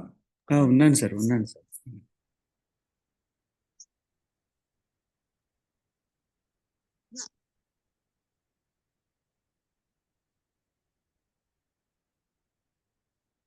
మీరే మాట్లాడతారా? లేదు సార్. ప్రవీణ్ గారు. మనకి థాట్ అనేది పుడుతుంది కదా, ఆ థాట్ ఏదైతే పుడుతుందో మనం సైట్ లోకి వెళ్తున్నప్పుడు ఇంకా అక్కడ ఏం జరగాలో అది జరుగుతున్నప్పుడు ఇంకా మనకి అక్కడ థాట్ ఎక్కడి నుంచి పుడుతుందో అన్నది మనకి ఇంకా అవగాహన రాదు. అది తెలియదు కదా సార్, అది థాట్ ఎక్కడి నుంచి పుడుతుంది అన్నది. ఎందుకు తెలియాలి? అసలు థాట్ ఎక్కడి నుంచి పుడుతుందంటే మనకుంటే అనుభవాల నుంచే పుడుతుంది అనేది క్లియర్ కదా. వేరే ఏం తెలుసుకుంటారు? అనుభవాలు లేకపోతే జ్ఞాపకాలు ఉన్నాయా? జ్ఞాపకాలు లేకపోతే థాట్ ఉందా? అంటే It is- చెప్పండి సార్. ఎవరి టీచింగ్ వద్దు. ఇక్కడ చూడండి మీరు. రమణ మహర్షి ఏం చెప్పారు, ఈడేం చెప్పారు అవసరం లేదు. ఇప్పుడు ఏంటంటే ఒక థాట్ ఉంది. థాట్ ఎక్కడి నుంచి ఎలాగొచ్చింది? ఒక థాట్ ఎందుకు ఎగ్జిస్టెన్స్లోకి వచ్చింది? సపోజ్ మనకి జీవితంలో అనుభవాలు ఉన్నాయా, లేవా? జీవితంలో మనకు అప్పుడే 20 ఏళ్ళు, 30 ఏళ్ళు, 50 ఏళ్ళు, 70 ఏళ్ళు గడిచింది. ఈ జీవితంలో అనుభవాలు కలిగాయా లేదా? అది నేను అడుగుతుంది. అవును సార్, కలగలేదా? అవును సార్, కలిగి ఎన్నో అనుభవాలు కలిగాయి. మరి అనుభవాలన్నీ కూడా ముద్రించబడ్డాయా లేదా బ్రెయిన్లో? అవును సార్, అప్పుడు అవి జ్ఞాపకాలుగా ఉన్నాయా లేదా? అవును సార్. మరి ఆ జ్ఞాపకాలు ఉండబట్టే కదా, అనుభవాలు ఉండబట్టే జ్ఞాపకాలు ఎగ్జిస్టెన్స్లో ఉన్నాయి. జ్ఞాపకాలు ఉండబట్టే కదా ఆలోచనలు వస్తున్నాయి. అంటే సార్ నేను అనేది మనకి సోర్స్ పాయింట్ అనేది ఉండడం వల్లే ఈ థాట్ రన్ అవ్వడం కానీ సంథింగ్ ఇదంతా జరుగుతుంది కదా. సోర్సు మనకి ఏదైతే మెయిన్ కాస్మిక్ ఎనర్జీ యూజ్ చేస్తారు కదా ఏంటి లోపల, అర్థం కాలేదు స్పష్టంగా. అంటే మెయిన్ థాట్ ఏదైతే పుడుతుందో థాట్ అనేది పుట్టడం అనేది జరుగుతుందంటే ఆ లోపల ఆ వన్నెస్ అనేది ఉండడం వల్ల కదా ఇదంతా జరుగుతుంది. మనకి డైజెషన్ కానీ బ్రీతింగ్ కానీ. అది తర్వాత తెలియబడుతుంది మీకు. ఇప్పుడు దాని నుంచి దీన్ని అర్థం చేసుకోవడం మీకు వీలు కాదు. ఇప్పుడు అది ఒక ఐడియా, ఎంతవరకు ఫ్యాక్ట్ తెలిసిన వరకు. ఇప్పుడు అది ఫ్యాక్ట్ కాదు మీకు. అందువల్ల అది రమణ మహర్షి గారికి ఫ్యాక్ట్ అది, లేకపోతే ఒక జ్ఞానికి ఫ్యాక్ట్, కానీ మనకు కాదు. కాబట్టి మనం ఫ్యాక్ట్ని మాత్రమే చూడగలం. అది ఒకటి ఉంది సత్యము అని మనం ఎలా చెప్పగలం? మనకి ఫ్యాక్ట్ అది. వాళ్ళు తెలుసుకున్నారు దాన్ని ఉంది అని, కాబట్టి వాళ్ళు మాట్లాడుతున్నారు. సో కాబట్టి దానికి ముందు ఒకటి ఉంది. సో ఆ అజ్ఞానము ఎలా ఏర్పడింది, థాట్ ఎలాగొచ్చింది, నేను ఎలా ఏర్పడింది, ఇది కనుక్కుంటే అప్పుడు మీరు చెప్పింది దాంట్లో నిజమేంటో మీకే తెలుస్తుంది. అప్పుడు మీరు చెప్పబోతున్న దాంట్లో నిజాన్ని. కాబట్టి లేకపోతే అది స్టేట్మెంటే. ఇప్పుడు నేను మాట్లాడినా, ఇంకెవరు మాట్లాడినా స్టేట్మెంటే అది. నేను అజ్ఞానం నుంచి మాట్లాడినప్పుడు అంటే నాకు తెలియని విషయం అది, ఎవరో చెప్పిన విషయం అది. నేను దాంట్లోంచి స్టేట్మెంట్స్ ఇస్తే అదేమవుతుంది? సెకండ్ హ్యాండ్ నాలెడ్జ్ అవుతుంది, ఫస్ట్ హ్యాండ్ కాదు అది. సో కాబట్టి మనము ఏది నిజమో కనుక్కోవాలంటే మనకి ఏది నిజం కాదో అక్కడి నుంచి బయలుదేరాలి. కాబట్టి మన నుంచే మనం బయలుదేరాలి. ఆ తెలిసిన నేను యొక్క నిజం నుంచే బయలుదేరాలి, ఫ్యాక్ట్ నుంచి. అప్పుడు తెలియని దాంట్లో అడుగు పెడతాం అన్నమాట. ఖచ్చితంగా అడుగు పెడతాం. Thank you. వెల్కమ్. సార్ ఇక్కడ చిన్న క్లారిటీ సార్.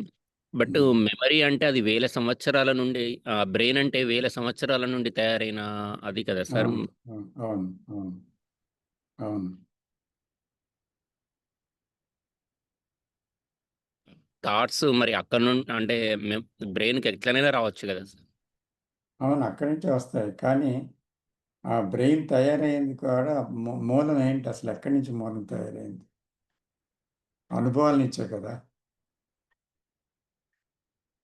అది ఓల్డ్ బ్రెయిన్ అయినా, న్యూ బ్రెయిన్ అయినా అనుభవాలుండాలి. అది అలా రన్ అవుతున్నాయి అంతే. Generation after generation. మానవ చైతన్యంలో రన్ అవుతున్నాయి. కాబట్టి పాత దాని నుంచొచ్చినా, కొత్త దాని నుంచొచ్చినా మొత్తం మీద అదెప్పుడూ పాతదే కదండీ! ఓకే. హ్మ్.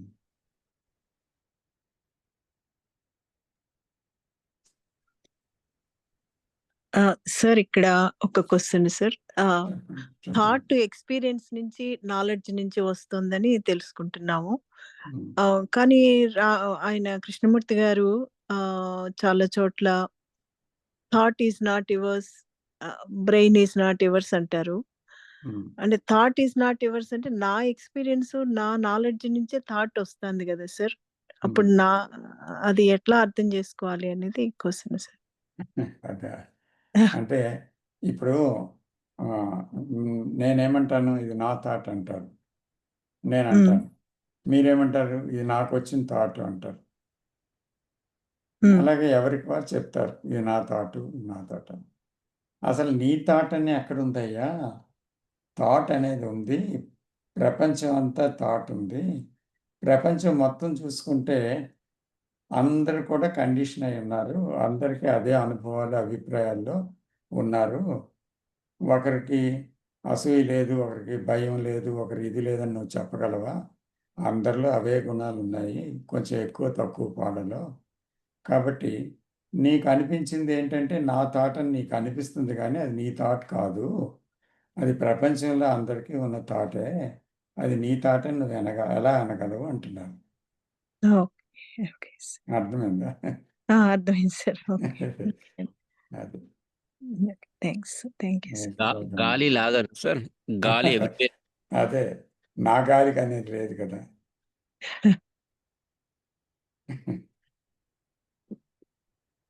చాలా గొప్ప గొప్ప ప్రశ్నలేశారు మీరందరూ. చాలా సంతోషం. మంచి ఎంక్వైరీ, మంచి క్లాస్ ఇవాళ. సాయి తేజ గారితో బిగిన్ అయింది. మళ్ళీ విజయ్ గారితో ఎండ్ అయింది. అందరూ బాగా పార్టిసిపేట్ చేశారు. సంతోషం.